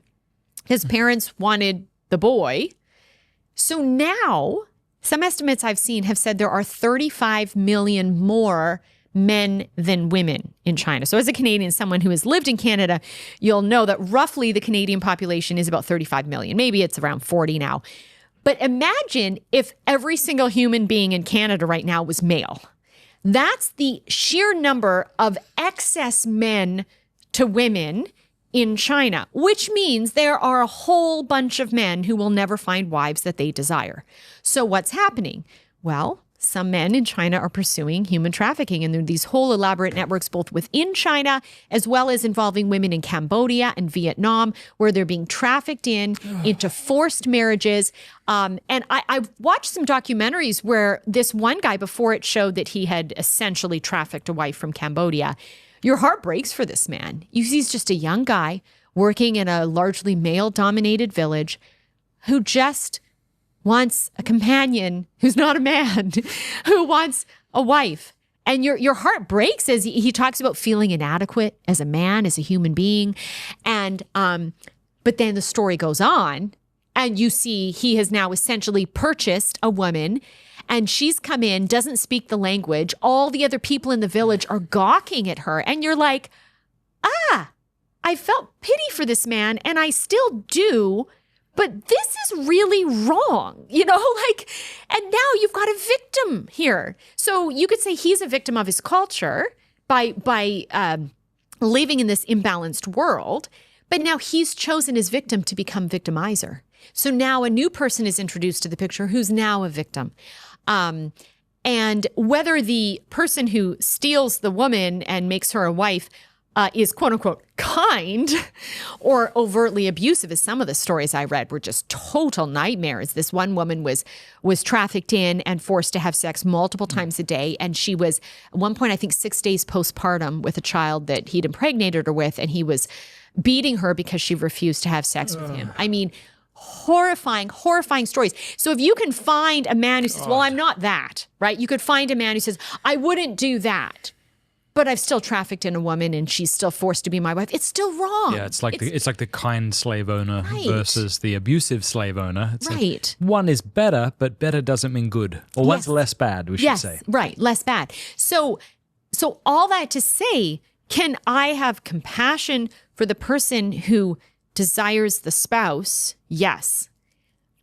And are there ethical ways to try to address that desire being fulfilled? Yes. But there's a glaring, obvious, unethical path over here, and we got to shine a red light. Stop. Do not go forward. So the same then is true analogously when we're talking about the desire for a child. Is that good and ordered? Yes. Are there ethical means to try to make that happen? Yes. Correct underlying infertility issues and so forth.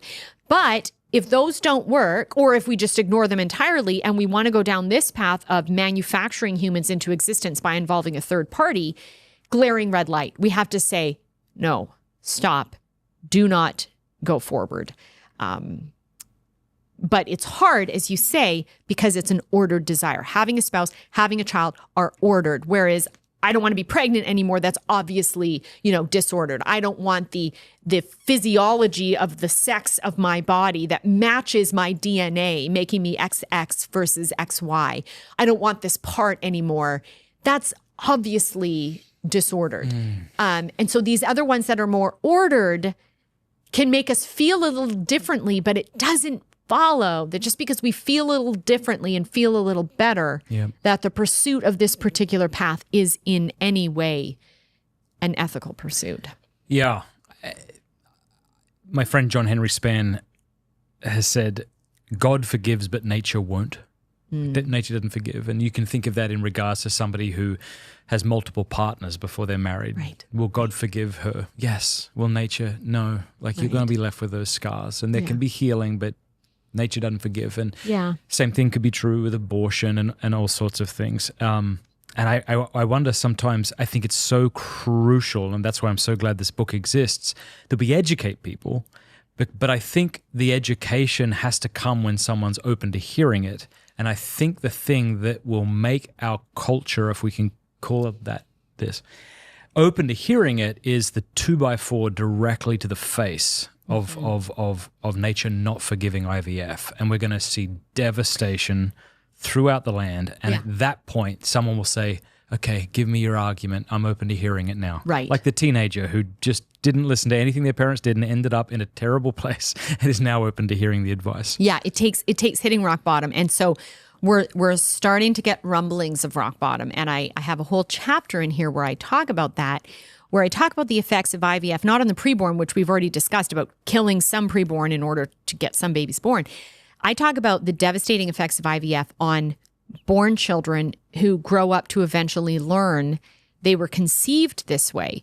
So there are some powerful documentaries out there I highly recommend. One's called Anonymous Father's Day, about children that were conceived by sperm sellers / donors. One man in the interview says, I have 500 to 1,000 half-siblings around the world, and I don't know who they are because they all share the same biological father. What toll mentally does that take, even on your view of God as father? When the father you now realize is yours, not the one that raised you. If you even had a father raise you, you might be raised by a lesbian couple. But when you realize the father whose DNA brought you into existence cares nothing about you, just profited off of giving a part that ultimately led to you.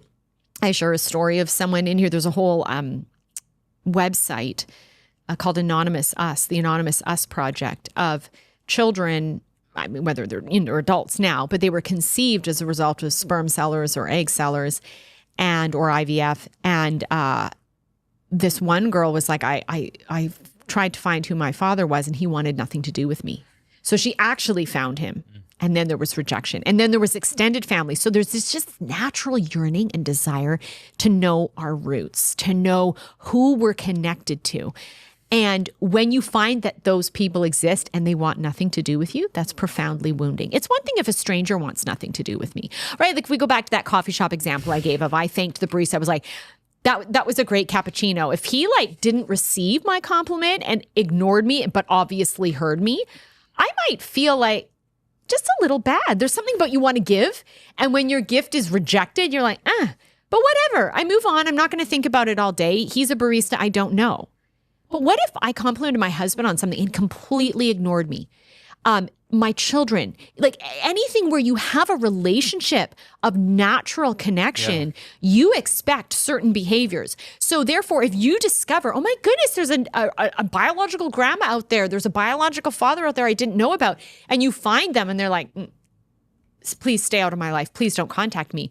Profoundly wounding. And think to of your the popularity of those ancestry sites. Yes. Why is it that we so desire, this? Yeah, it's baked into us. Well, and it's through those sites that sometimes people are discovering they were conceived by IVF. It's gonna get really Their complicated. parents lied. They didn't tell them. One victim we haven't spoken about yet is the surrogate. Oh my God. What does she go through?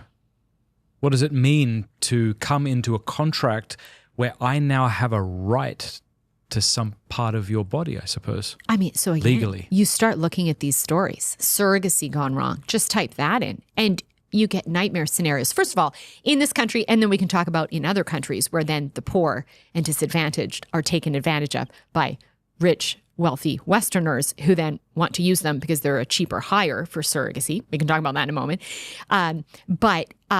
Yeah, there are people who might think they sign up for surrogacy thinking, I want to help people, right? Like I've had a baby and I know it's beautiful. So I want to help someone who can't have a baby. So that's often how surrogacy is presented. And even people who begin the process will talk about it. And then you have the surrogate, and these stories are out there. I'm not making this up. You can Google it. A surrogate who halfway through the pregnancy gets an ultrasound and they realize there's something genetically wrong with the baby. So then the biological parents say, we want you to have an abortion. Now the surrogate has been pregnant for 20 weeks and she knows she's giving the baby up at the end anyways. She doesn't want to have an abortion, but the couple who have a legal right to the child are saying you have to have an abortion. And if you go through the legal paperwork that she would have signed initially, it would have said, if, X, Y, and Z happens, yes, this couple can authorize an abortion. I even found an IVF clinic online that advertised its different payment structure. Like if you carry the baby to term, I think you got like at least $70,000 or something. But if a couple changes their mind, it's any duration in the pregnancy and wants an abortion, the surrogate is paid $10,000 to have the abortion. She's actually paid because she's not going to get the 70 grand. There's no baby at the end, but we'll at least incentivize you to have the abortion because we're going to give you 10. Like, this is the craziness. So then what happens to the surrogate who doesn't want the abortion? And then what happens to the surrogate who thinks, yeah, I'm just going to place the baby in the loving arms of a couple at the end of pregnancy? Sometimes there are rules that the surrogate can't even see or hold the baby. We're talking immediate. Like, I just think of the two babies I have had. As soon as they come out, give it to me. It is skin to skin. Like the umbilical cord is still attached, and they are literally they have been placed on my chest, beautiful. Right? And I cannot imagine that giving birth. God, it's so terrible. My God. And having someone take the baby before I can even see it. Or hold it. And then I will never see and never hold that baby. And you think of the woman just laying there on the table. The baby's been taken and there she is. And again, there's so many of these stories, people reveal them. As someone who's kind of has a researcher bent, like if I had the time, I'd love to just be a researcher and interview people and get more stories. But I'll never forget seeing online on YouTube, it's been all over the news, Paris Hilton has pursued IVF and created all kinds of embryos. There's this one video that made me I felt sick. I literally felt sick.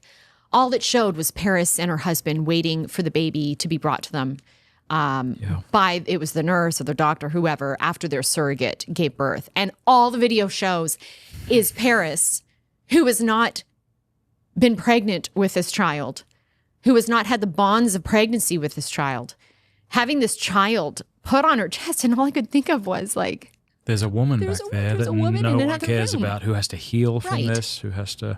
And then some people might say, so there are people who go through the experience and they feel like their heart has been ripped from them. And I know someone watching will say, no, like, it gave me joy. It gave me joy to sacrifice in this way. So there's always going to be the people that say that, right? Women who say that about abortion too. Exactly. So you can lie to yourself. You can convince yourself of things. You can also be so self-interested that you say, I got my 70 grand, I got my money. But again, as you said, we can forgive each other, but nature doesn't forgive. There is going to be the natural hormonal connection that will have an impact. And then there are cases where there's these whole homes in like India where you've got, literally there was a documentary called House of Surrogates. But it's homes of surrogates in India where rich Westerners will go because it's cheaper to get a surrogate overseas than in the United States. God. And these women leave their families because they're dirt poor and they so badly want their children to be educated and go to school. So they leave their own husband and children for 9 months because in order for the Westerners to be guaranteed that the babies gestated are going to be healthy and properly give nutrition and stuff, all the surrogates have to live in a home. And I've seen a video where literally it's just rows of Indian women laying on their backs, which also is someone who's been pregnant. Like there comes a point where you don't lay on your back anymore, right? They're just laying there, bellies out to here. And then in one documentary I watched, they were going to remove the babies via C-section. It was just kind of the norm to do C-section.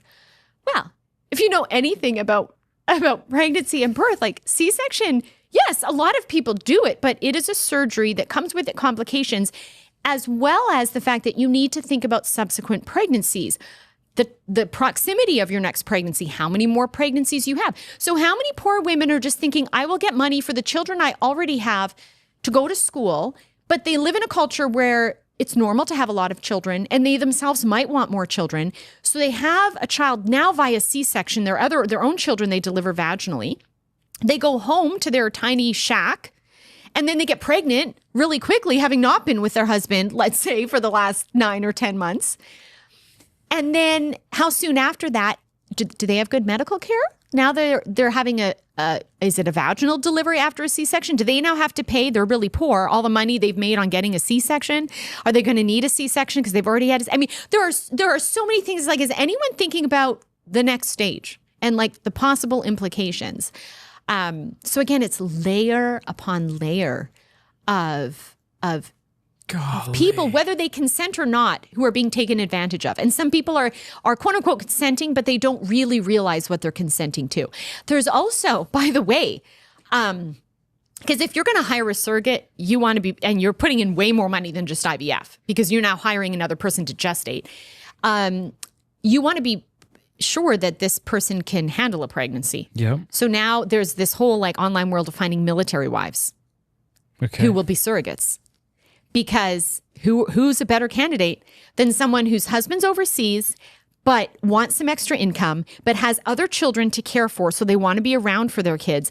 But the fact that they have other kids is proof that they can gestate pregnancies well. So they become perfect candidates to have babies for other people and to be surrogates. But then what happens when something goes wrong and your husband is overseas and your other children need your attention, but you now have a complicated pregnancy? Maybe you have preeclampsia. Maybe you have other things that have arisen. How will this impact your ability to gestate your own children with your husband when he returns because of something that went wrong with this pregnancy? What is the emotional toll on your children to see their mother pregnant with someone else's child? Like I said to my husband the other day, we were talking about this, and our daughter Violet is 3.5, really smart. I mean, every parent who thinks their kid is smart, but she's really smart. She knows babies. She loves babies. And if I were to be pregnant as a surrogate, Violet would know as my belly grows that there's a baby in there. We would be talking about the baby. If I were to then not let her in any way be connected to that baby, because the rules of the surrogacy are I go give birth and I don't even see the baby, let alone my child who is bonded with this child in my womb. The toll on the other children around the pregnant woman who's the surrogate is huge. And people, I really think they're not thinking about it.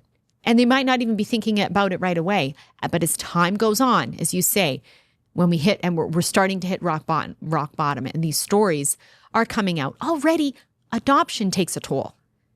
You know, and this is another layer I talk about in here, because some people say, well, I mean, adoption is caring for someone else's child. Sometimes someone might give birth and then call the adoptive parents to the hospital, and they're kind of doing the Paris Hilton thing, right? Where they're in the room. There's a profound difference. In the case of the adoption, the child already existed. And the mother, the biological mother, for whatever reason, thinks she can't meet the child's needs and chooses another couple to care for the child. But it's actually still a tragedy and needs to be acknowledged as such. Yes. And that there is a loss for every party involved. Yes. And that there also should not be an immediate taking away of the child. The biological mother, for a healthy adoption, I believe, needs to hold and see that child and to some degree stay in touch. Even if, you know, there needs to be a detachment in terms of like helping the child understand these, you know, the adoptive parents are the ones raising you, to stay in touch, not this secrecy. Because then what happens when that child becomes 20? They now go on a pursuit for their biological parent if that had only, so even with adoption, we have to acknowledge that's not the way it should be. Adoption is a response to something that has gone wrong. The difference, though, between that and the surrogate is nothing has gone wrong before the surrogacy, before the IVF. There was no baby. Now we're creating the situation. And then all these layers of just fractured relationships, breaking up communion of persons, dividing and destroying. I want to tell you about some amazing coffee we were sent recently. It was from 7 Weeks Coffee, which is America's pro-life coffee company. They are on a mission to fund the pro-life movement 1 cup of coffee at a time. The reason they're called 7 Weeks Coffee is because it's at 7 weeks that a baby is the size of a coffee bean. And it's the same time a heartbeat is clearly detected on an ultrasound. They donate 10% of every sale to support pregnancy care centers across the country. And they've raised over $900,000 for these centers and have saved thousands of lives. Now, let me tell you about the coffee because, it's one thing to have a great mission, but is the coffee any good? And I can assure you that it is excellent. I had a cup this morning. My wife and I both love it. It's mold-free, pesticide-free, shade-grown, low acid. It's organically farmed. It truly checks all the boxes. So go to 7weekscoffee.com and save 15% forever when you subscribe. Plus, exclusively for my listeners, use the promo code MATT for an extra 10% off your first order. That's a 25% total savings on your first order plus your free gift. Remember, your order will directly help support a network of over 1,000 pro-life organizations across the US. 7weekscoffee.com. You just asked me off air if I know Brandon or been talking. Yeah.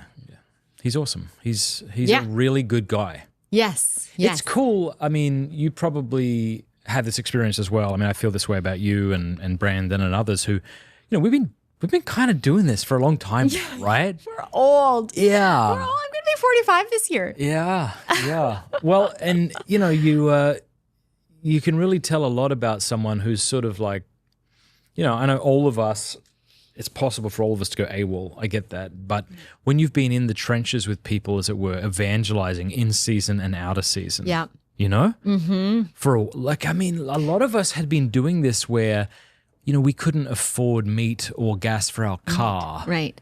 Yeah. So the fact that now YouTube has made it maybe more viable, but, or whatever. But back in the day, it's kind of cool. And you really can see the moral character of someone like Brandon or yourself or others who've just kept proving themselves. None of us are perfect, but good. They're really good people. And just when, like in the case of Brandon, like I know him outside of the professional setting. So seeing his children, like that's why I've consulted his wife on things about my own motherhood, because it's like I have seen the good fruits of her mothering. Like I'm around her children. I'm like, whoa, what an amazing child, even down to their toddlers. Yeah. That says something about them, right? Totally. Like what are they doing? Who are they as people? And how is that bearing fruit?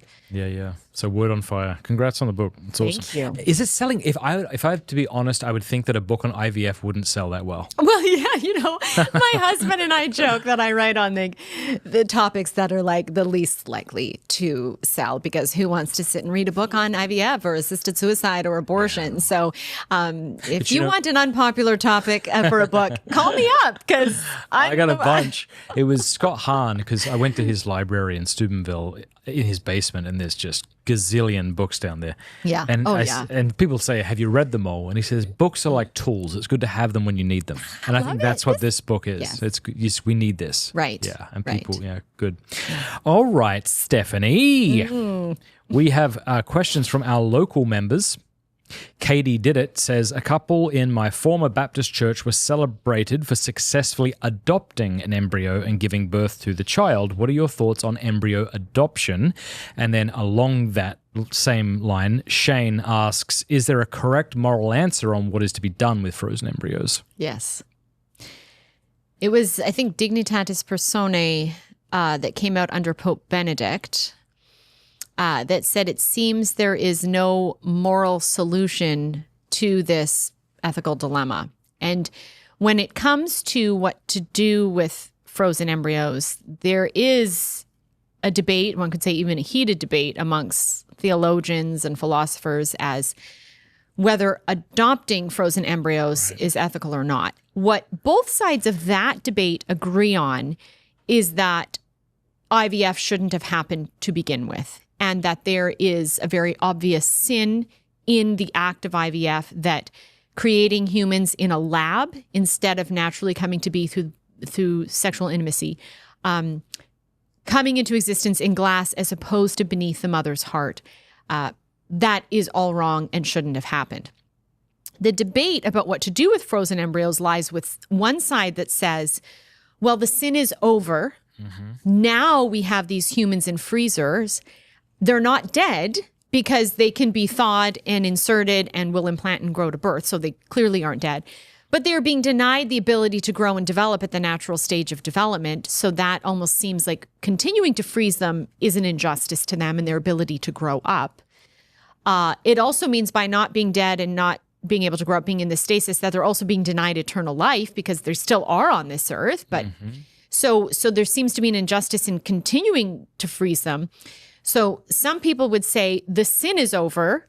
Let's insert them into the bodies of whoever will volunteer to be candidates for embryo adoption. So that they say that does not pass the smell test for me. It doesn't sound right. Yeah, when you start to when you start to just explain, you know how there are certain things that just seem wrong and you don't need a study and you don't need an argument. Yeah. You might be able to convince me, but right now I'm really just opposed to this idea.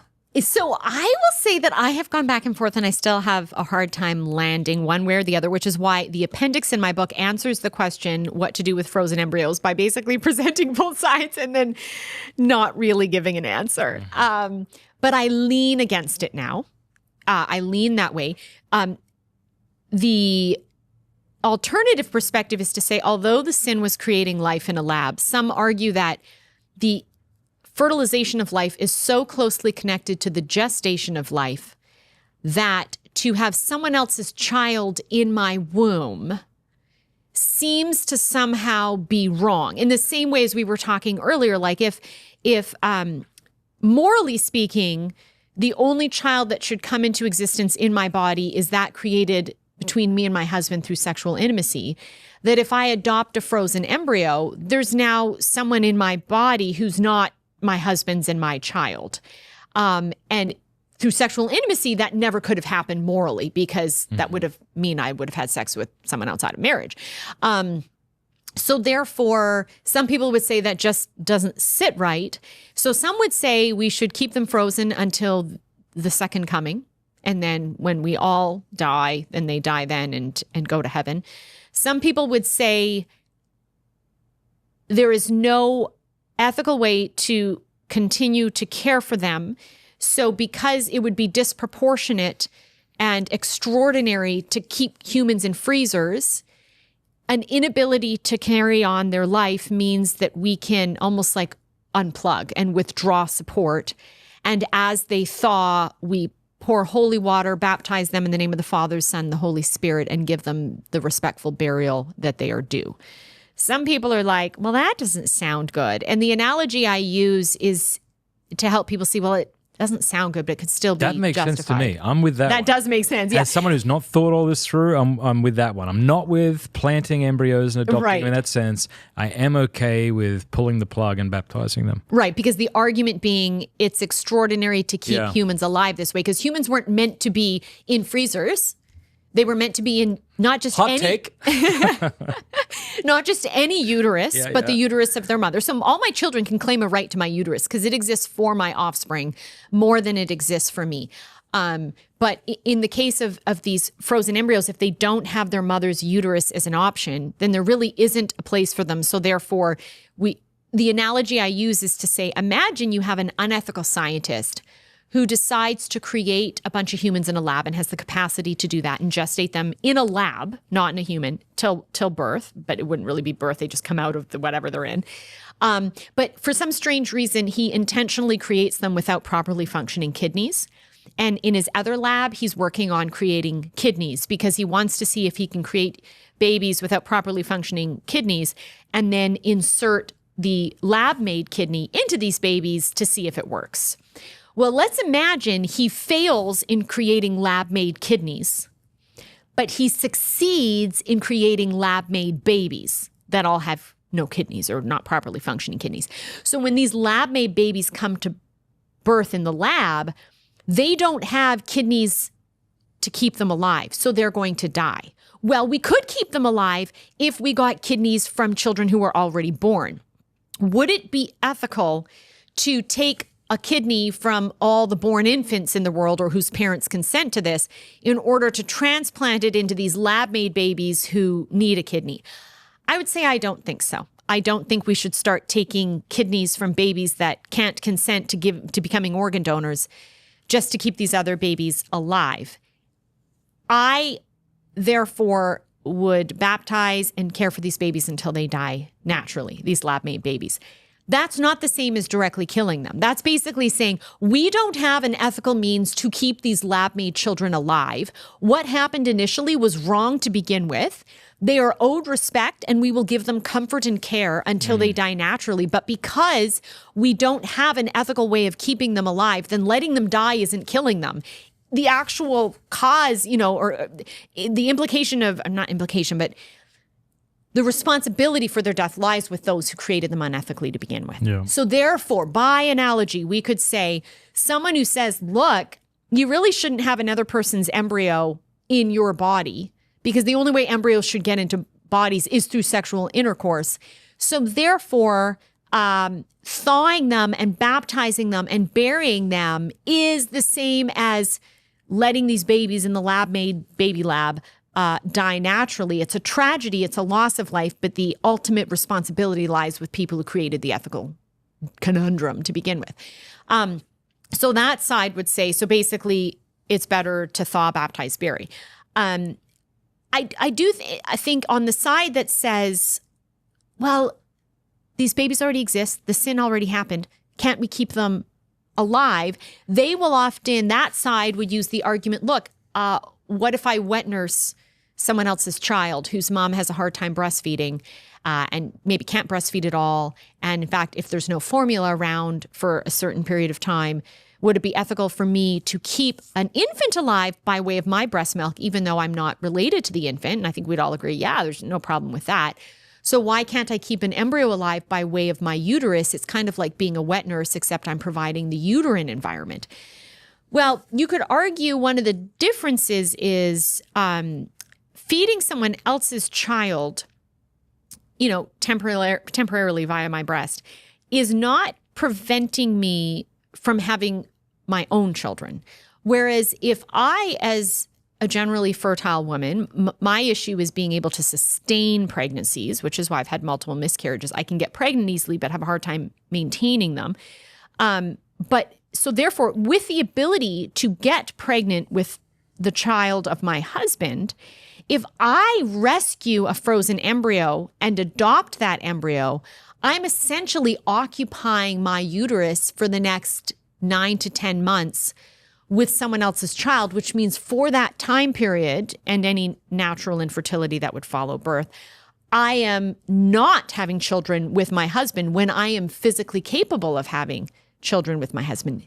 So a lot of people say that doesn't sit right with me. Like our default should be openness to having children with our own spouse. And if you're occupying the womb with someone else's child, right? Like I can adopt a born child and still conceive my own children with my husband. But if I adopt a preborn child, I can't conceive a child with my husband in that period because I lose my own fertility at that point because I'm not going to ovulate.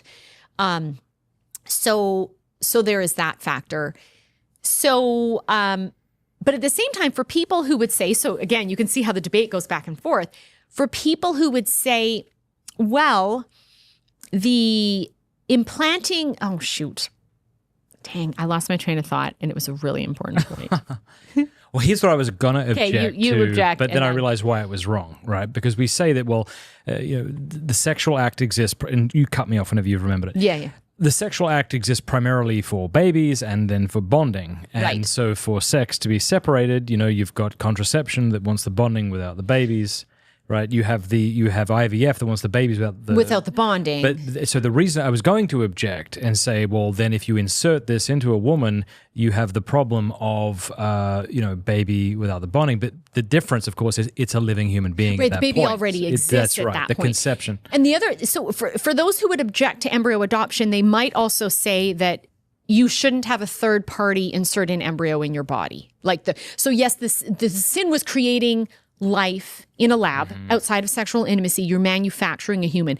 But those who object to embryo adoption might also say there's something that doesn't sit right about having a third party also insert an embryo in your body. I don't know, though, if I would go so far as to say it's inherently wrong to have a third party insert an embryo in someone's body. And here's why. If you have a couple that pursued IVF not realizing it was a sin, so they've already committed the sin 5 times of creating babies in a lab, good point. and they have 4 embryos frozen, do the biological parents have a moral duty to go back for their children? I have to say I lean to the answer they do. Yeah. I think they do. But then for them to rescue their own children would necessitate a third party inserting those 4 embryos on 2 or 4 separate occasions into the woman's body. And if we say it's inherently wrong to have a third party insert an embryo ever, then even if you're the biological mother, the church never says you can do evil to bring about a good. So if it's truly evil to insert an embryo, then you couldn't even allow the biological parents to rescue their own children. Oh, that doesn't sit right with me. So therefore, if I say, no, I think actually the parents, if there's a uterus available, they have a duty to go back and rescue their own children. Then the only way they can there's nothing intrinsically wrong with it. So therefore, if that's the case, then could someone who, not to solve their own infertility, but for the goodness of children in need, want to rescue those children, could they reasonably enlist a third party, especially, let's say, if they had an infertility where, in the case of my husband and I, we can conceive our own children. What if you had a couple where it was determined their own conception will not happen? Then at that point, they're not occupying the womb with a child that's not their own and preventing their own child from coming to be, if they truly can't have their own kids. Yeah. So would it be not everyone's a candidate for embryo adoption, but certain select couples would be, and they do it not to fix their own infertility, but for the needs of a child.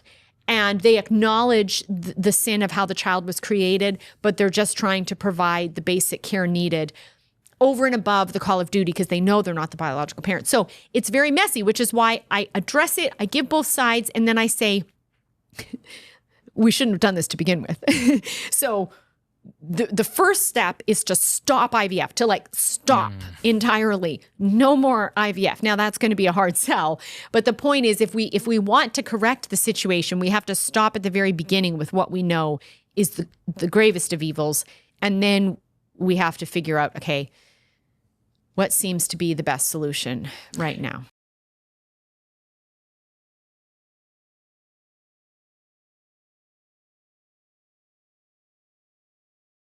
Who is, so if people are listening to this and they want to hear the arguments from both sides, who is a proponent on each side that So Father Tad Paholchik, who I greatly admire and respect, who works with the National Catholic Bioethics Center, has my understanding is taken a position against embryo adoption and has debated it. I think, if my memory serves me correct, and this goes back, see if you can find it on your phone on the internet. I believe he debated Janet Smith on this. I remember Janet Smith being part of this. I don't remember in what capacity. I feel like, well, see if you can find it, but it's old. I think it might be 09. Isn't it funny how 09 is now? We're really old. So old.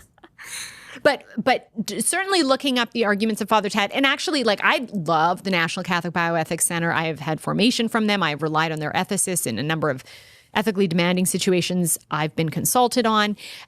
So they have presented arguments on both sides of this in their different journals and writings. So going to ncbcenter.org and looking up embryo adoption, the frozen embryo debate, that will provide some good information.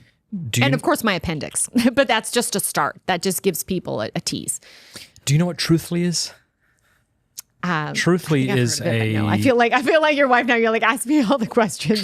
Do I know that? Truthfully is an app that I helped co-found. Oh, I should know. No, you shouldn't. What kind of I'm telling you, friend am I? it's like ChatGPT. Okay. Went through OCIA, Which I like vaguely know. got baptized, and became the world's greatest evangelist.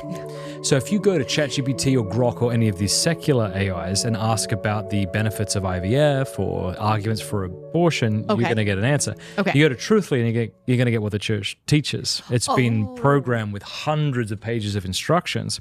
So I just typed into Truthfully, what does the church teach on embryo adoption? And I won't read much of it because it's quite long. Yeah. The Catholic Church's teaching on embryo adoption is a nuanced and developing area within bioethics. At present, the Church has not issued a definitive magisterial teaching explicitly for or against the practice of embryo adoption, where couples adopt and bring to birth embryos that were frozen and left over from in vitro fertilization procedures. And then it gives arguments for and against. But anyway, I'm going to have to hook you up with this so you can try it out. Actually get truth. Yeah. Yeah. That's great. It says the Sacred Congregation of the Doctrine of the Faith document, Dignitatis Personae, addresses issues related to embryo adoption, expressing caution but without condemning those who pursue it for noble reasons. The Church encourages faithful discernment, prayer, and when faced with these ethical dilemmas, ideally seeking guidance from knowledgeable and faithful Catholic bioethicists or moral theologians. So, and I will say, I know two couples who were very involved in the pro-life movement who pursued embryo adoption, truly for the good of the children and to rescue them. One couple, it failed every time, so they never saw a live birth. She miscarried. The other couple had multiple miscarriages, but the last insertion of the last two of, I think it was 6 or 8 embryos, I actually cite them in my appendix, successfully implanted and grew for 9 months, and she gave birth to twins. In both cases of the couples I knew, given that they were activists in the movement, they had a very right-ordered perspective. Their attitude was, these are children. They are in need. We want to rescue them by meeting their needs, and we want the most vulnerable. So in both cases, they pursued embryos that were lots of siblings to take all of them, because, of course, what if you have like a sibling set of 6 kids and you want to adopt a frozen embryo, but you're doing it to address your own infertility? Are you just going to take one? And now you're leaving 5 siblings, but then will someone else come along and take those siblings? And then are we going to have siblings brought to birth that are actually long lost siblings that will eventually find themselves one day? So both of these couples said, no, we want to keep all siblings together, so we will adopt all of them. And we just won't have them inserted all at the same time. Yeah. And at least one of the couples, perhaps even the other couple, had the attitude of, we also want the ones that have been frozen the longest because they'll be the least popular. Because people are less likely to adopt embryos frozen long, worried that they could be damaged, not have a high success rate. So the attitude was, we want the least loved and we want to love them. You know, the Catholic Church, being the church Christ established, has been thinking of these issues for a long time, which is why you see Catholics on the front lines, right, of abortion and condemning contraception. Yeah. And when you understand the logic as to why contraception is intrinsically evil, you can see why the church has a sophisticated approach to these special issues. And you see why maybe Protestant groups have less of a leg to stand on when they seek to condemn sodomy and these sorts of issues. So I guess my question is, what are you seeing, not that you live in the Protestant world, but the different Protestant communities out there, how are they seeking to address this or failing to? Yes. I mean, again, you look online, you can see a number of stories of evangelical pastors getting up to in front of their congregations and sharing their journey of infertility and their joy and success of IVF. God have mercy. And in front of big congregations. There was one, and so that's really troubling because it's couched in all positive lingo. It's the lipstick on the pig, and you don't realize there's a pig. It just sounds good and beautiful, and you feel their suffering, and your heart hurts for what they went through. And then you see they literally are holding babies on stage, and you think, well, geez, if I say IVF is wrong, and that's actually a point I make in the book, that it's very important we talk about condemning IVF does not mean condemning the people conceived that way. I condemn rape, but I have a friend conceived in rape, and I'm grateful for his life, but I'm not grateful for how he came to be. He's grateful for his life, but he's not grateful for how he came to be. So when we condemn a particular method of conception, we're saying how someone came into existence was wrong. The key word is how. But then there's another word, who. Who has come into existence? And the who, in the case of human reproduction, is always an unrepeatable, irreplaceable, unique individual made in God's image, willed by God, loved by God, ought to be loved by us. And so we want to be able to say if someone was conceived in violence like rape, in lust like a hookup, or in technology via IVF, I can condemn those methods of conception, but I can still say each individual conceived is equal to me and made in God's image and loved by God. So and I have friends actually conceived by IVF, one of whom publicly has criticized IVF. So she says, look, I know this is how I came to be, but I condemn it because I don't think I should have been manufactured. I don't think I should have been graded. And I don't think, any siblings that were lost should have been lost for me to come to live, but can still be grateful for her life. So, that's really important because not only are we going to have mothers and fathers who've been engaged in the evil of IVF through manufacturing a child, we're going to have children who were manufactured through IVF watching this show. Yeah. Yeah. And so there needs to be a sensitivity to what the truth means for them, which again gets back to this has implications on the born as well as the preborn. Once you realize you were conceived that way, what toll does that take on you spiritually, emotionally, psychologically, to think, well, if IVF shouldn't have happened, then I shouldn't be. And if IVF shouldn't have happened, then yes. But IVF did happen, so therefore God brings good even out of evil. And so we can say the evil happened, but you're the good that came from it. And so that's good. Yeah. And that's proof of God's redemption, God's majesty, that he can take even our sin, right? Yeah. Oh, happy fault. We learn this at Easter. We say the exultet at the Easter vigil. Oh, happy fault. Oh, sin of Adam that brought about what? The cross great in a Christ. Redeemer. Yeah, Yeah. so great a Redeemer. Marty Staffnick asks, I saw Seth Gruber on Alex Clark's podcast talking about the negative health effects of abortion for the women, including increased rates of preterm birth in later pregnancies, increased rates of depression and suicidality, and pretty incredible increased risk of breast cancer. Why aren't these points talked about more, especially by pro-life politicians? I definitely think there is merit to talking about these things. We're always up against people who will say, if they've had an abortion, well, that wasn't my experience or those studies are biased. And if our whole argument is abortion is wrong because it kills a human person, then whether or not those involved in the killing get hurt is a secondary issue. There's still merit to talking about it because it's true and it could dissuade people who don't want to take those risks, especially, for example, if you have a family risk of breast cancer and then you choose the act of abortion, which is going to, even without a family risk of breast cancer, increase your risk of getting that. So we need to warn people, but we don't want to hinge our whole argument on it because that's ultimately, at the end of the day, why it's not wrong. Because then if that is why it's wrong, then the other side will simply say, then let's make it safer. Let's change our method of abortion, right? So like the risk of subsequent pregnancies resulting in preterm births, which is with its own risks for the baby, for example, who's now going to be in an incubator and NICU, is because with a surgical abortion, you are forcing the cervix open when it's tightly shut. So that means in order to get the abortionist instruments in there, right, in order to pull the baby's body parts out. So if you're forcing a tightly closed cervix open, then that means when she next gets pregnant with a wanted pregnancy, that tightly closed cervix might open on its own too early. And then you're going to have an early delivery and then all the complications that can come with that. With breast cancer, when a woman gets pregnant, her estrogen, which is what can estrogen exposure is what increases your risk of breast cancer. So when a woman gets pregnant, her estrogen goes through the roof in a form of estrogen called estradiol, and that's what causes her breast cells to multiply at a very rapid rate. Whether you have good or bad cells in your breast, they're all multiplying initially. And they're what's called undifferentiated, which means they don't have a specific purpose yet. And it's not until about the 32nd week of pregnancy that the undifferentiated cells become differentiated and take on the role of milk-producing cells, and hence a woman would be able to breastfeed at birth.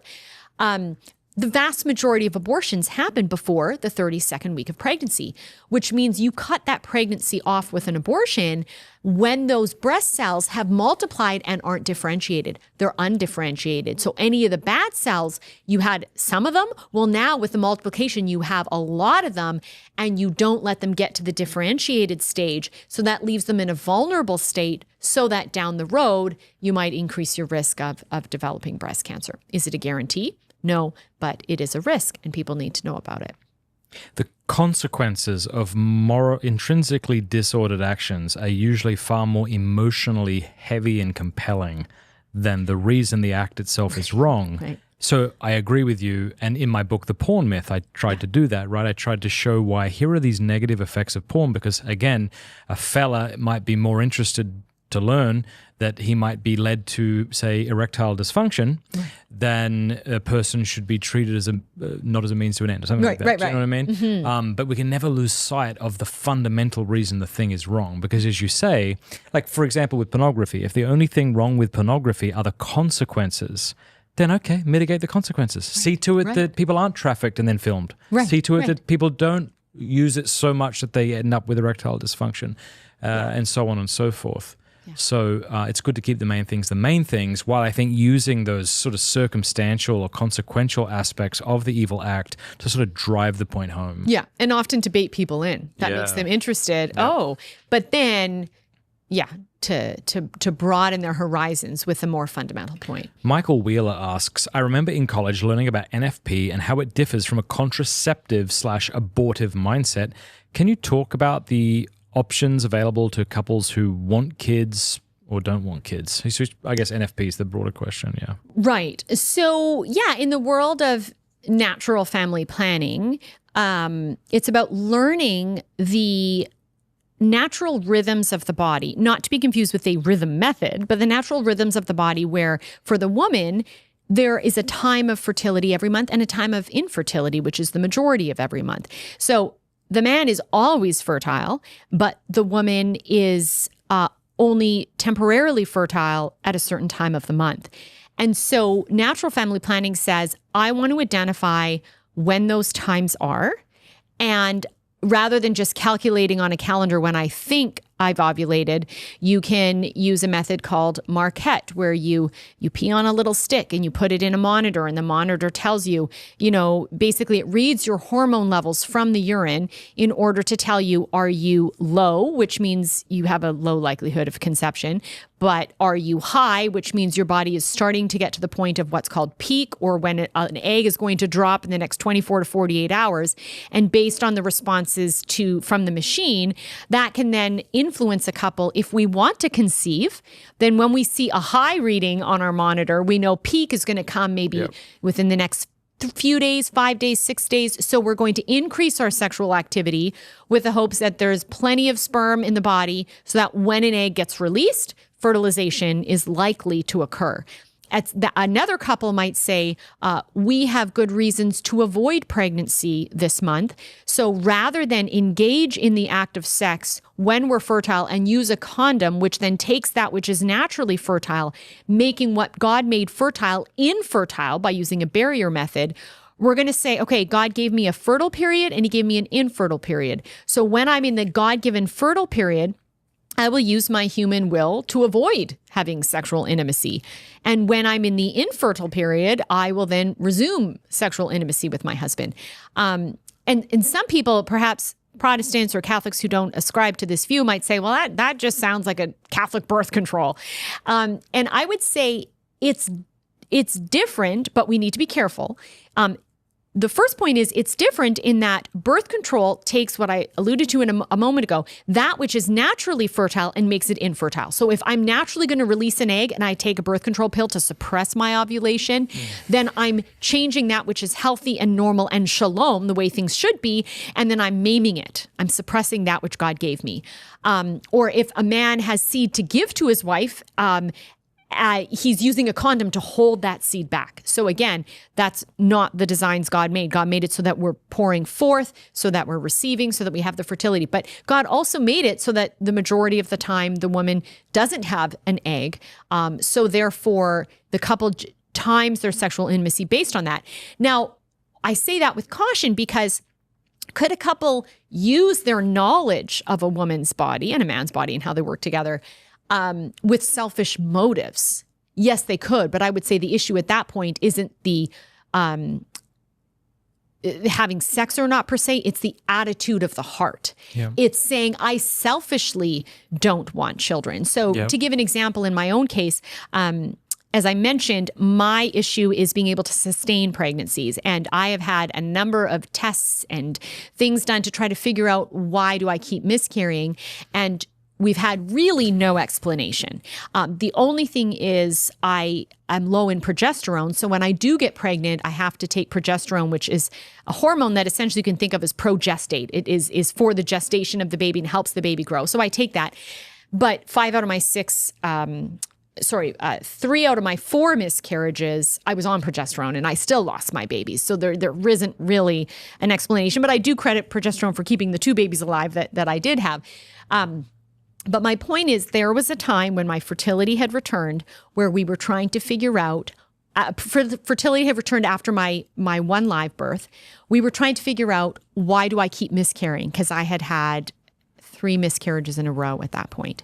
And there was a very invasive ultrasound that needed to be done, but I could not be pregnant for that ultrasound to be done. Because if I was, there was a special injection that needed to be put in the uterus that could kill a baby in me. Yes. So we needed to use natural family planning to avoid pregnancy. That was a serious reason to avoid pregnancy. But using a condom wouldn't have been justified. Even if the reason for avoiding pregnancy would have been good, the condom itself would have been taking the naturally fertile act and making it infertile. But what we did instead was taking our knowledge of the natural time of infertility that God has naturally given my and every other woman's body every month. Yes. And saying, okay, well, we will time our sexual intimacy around that and avoid sexual intimacy when I could conceive in order to do this test that will help future pregnancies, but we don't want to jeopardize a pregnancy that I could have, but then miscarry because we haven't figured out what's wrong with me. So each couple has to discern, what are our reasons if we're avoiding pregnancy? What are our reasons for doing that? And they're going to be varied.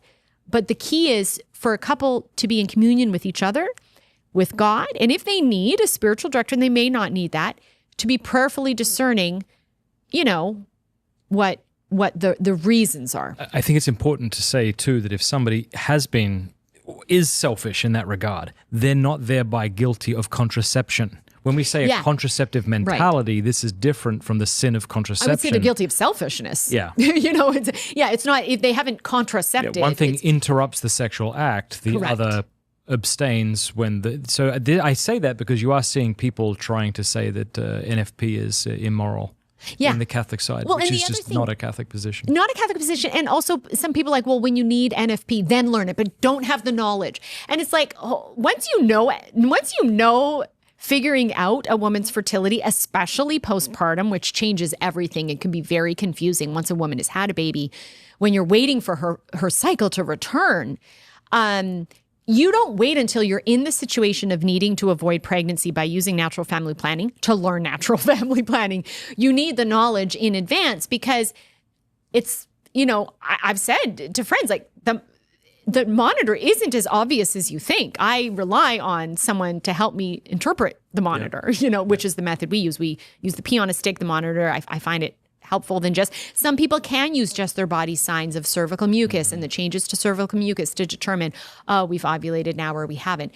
But you don't, for people who say, it's contraceptive unless you really, really need it and just learn it then, you need to know before you're in the situation. And a woman should just know anyways. Yeah, my wife would swear to you that it was because of her knowledge through natural family planning. We used the Creighton method that we were able to conceive at all because she had really bad endometriosis and was told multiple times by different doctors that she shouldn't expect to conceive. Yeah. So that knowledge, people just think, it's just going to be used to avoid. No, it can help you conceive or also sustain a pregnancy. So something a lot of people don't realize is once a woman has ovulated, from ovulation to the arrival of her period, if she doesn't get pregnant, should be, I believe it's at least 11 days. Typically it's 14 days. And a lot of people think, oh, that's your classic 28-day cycle. I'm not talking about from period to ovulation. That might vary. But from ovulation to period should be roughly 11 to 14 days. If it is less, if it's on the low end, if it's like 5 or 6 days from ovulation to period, that is a sign a woman is low in progesterone. That's really serious, because if she does get pregnant, then she's super low in progesterone, is likely to have a miscarriage.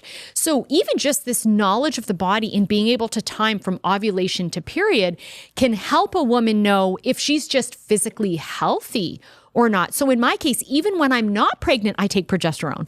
I take it from 3 days after I ovulate to a timed 10-day period to make sure I have a healthy, long enough cycle, just to make sure I have shalom, that my body is healthy holistically in its entirety.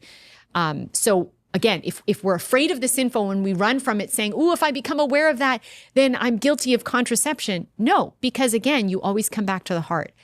Am I open to life? Am I asking myself, do I have serious reasons to avoid a child right now? Am I doing it flippantly? I just want to go on vacation and don't want to be pregnant when I'm on vacation versus, there's maybe postpartum depression. Who knows? Other things going on for someone.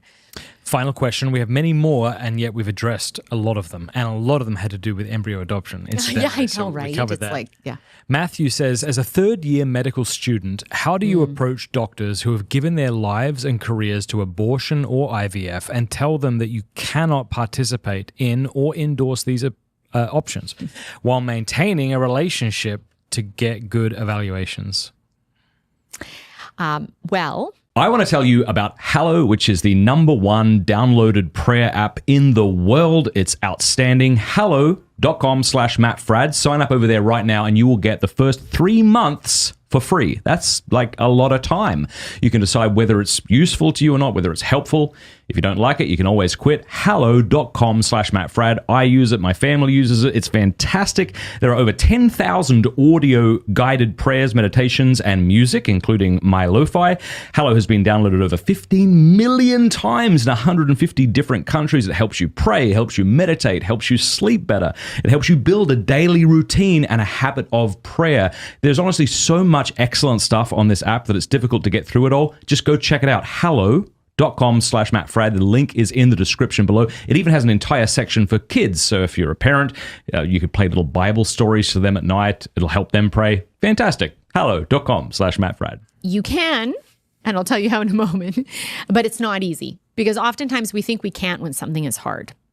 So it will be hard to present to one's superiors in the medical field a viewpoint that is different from the norm and from what they themselves have done. Because saying you hold a different view could make them feel, are you saying I'm wrong? Are you saying I'm guilty?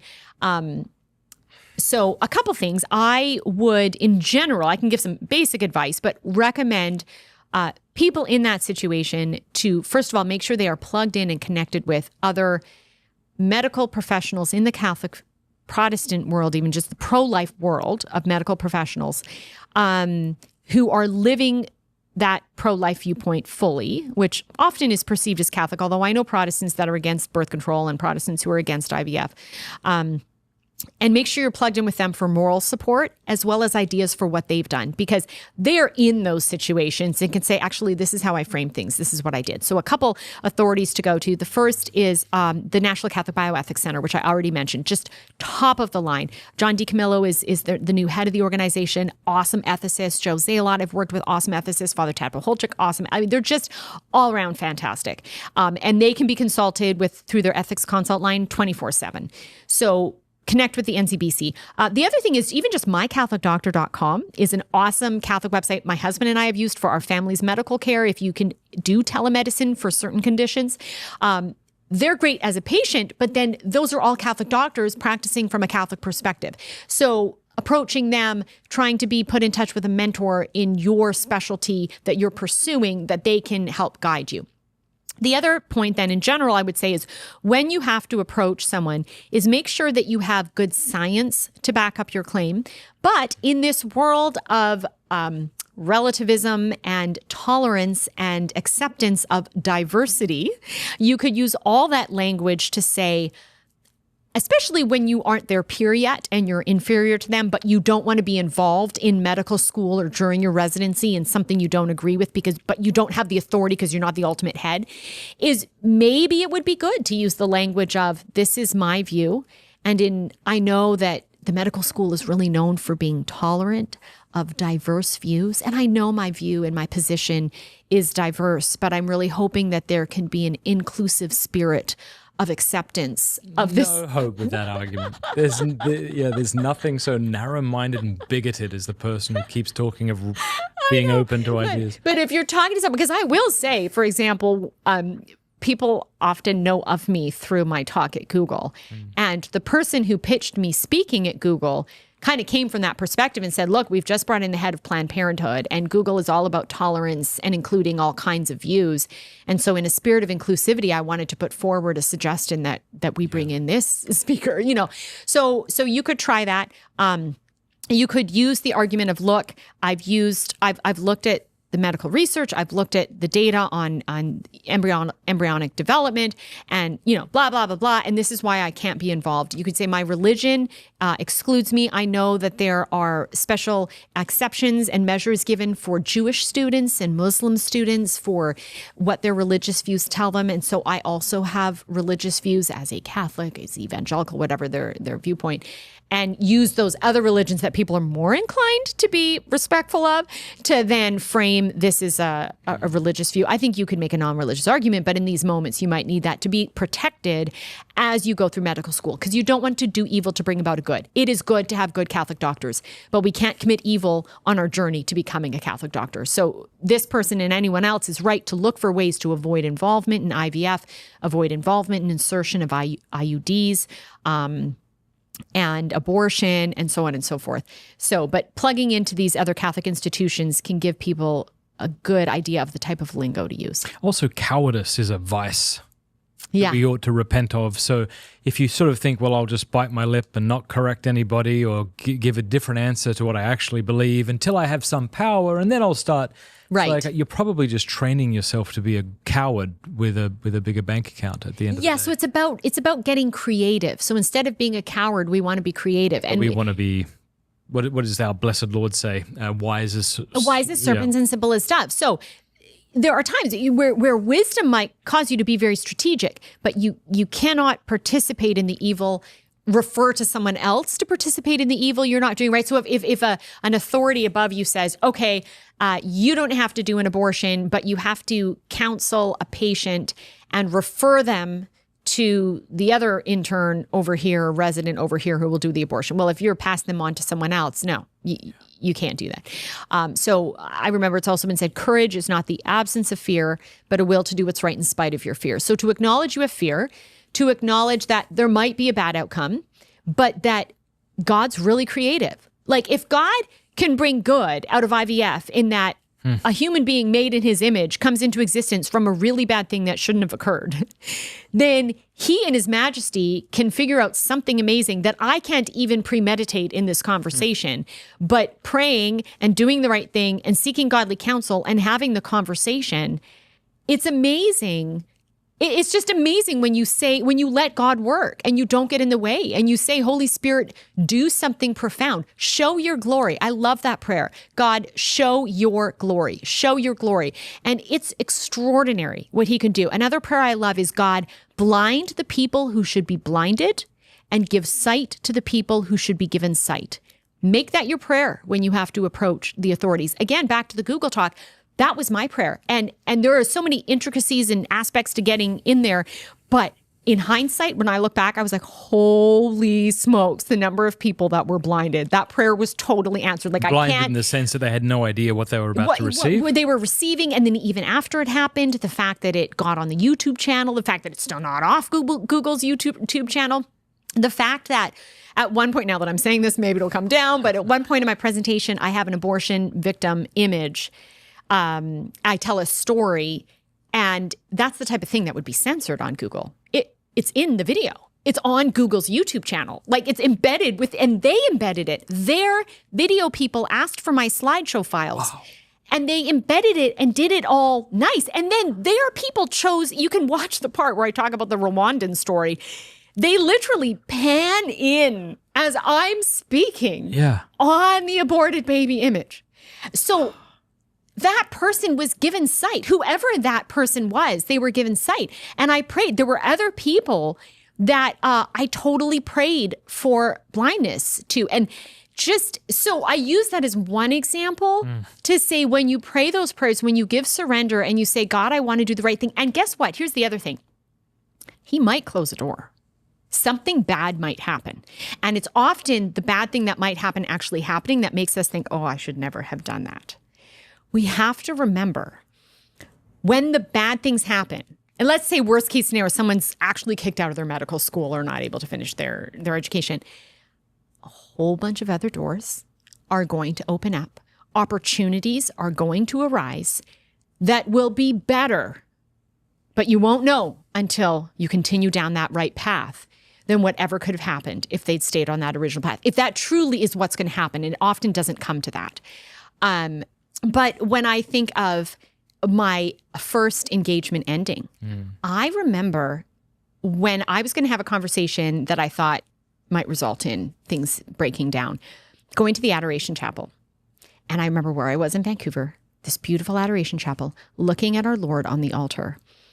And in my mind's eye, laying my then fiance down on the altar as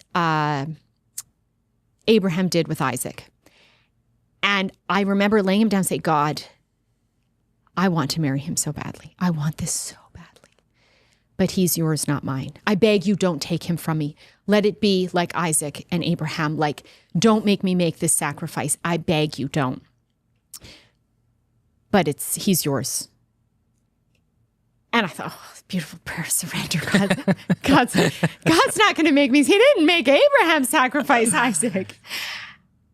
And then he did. And I was like, what?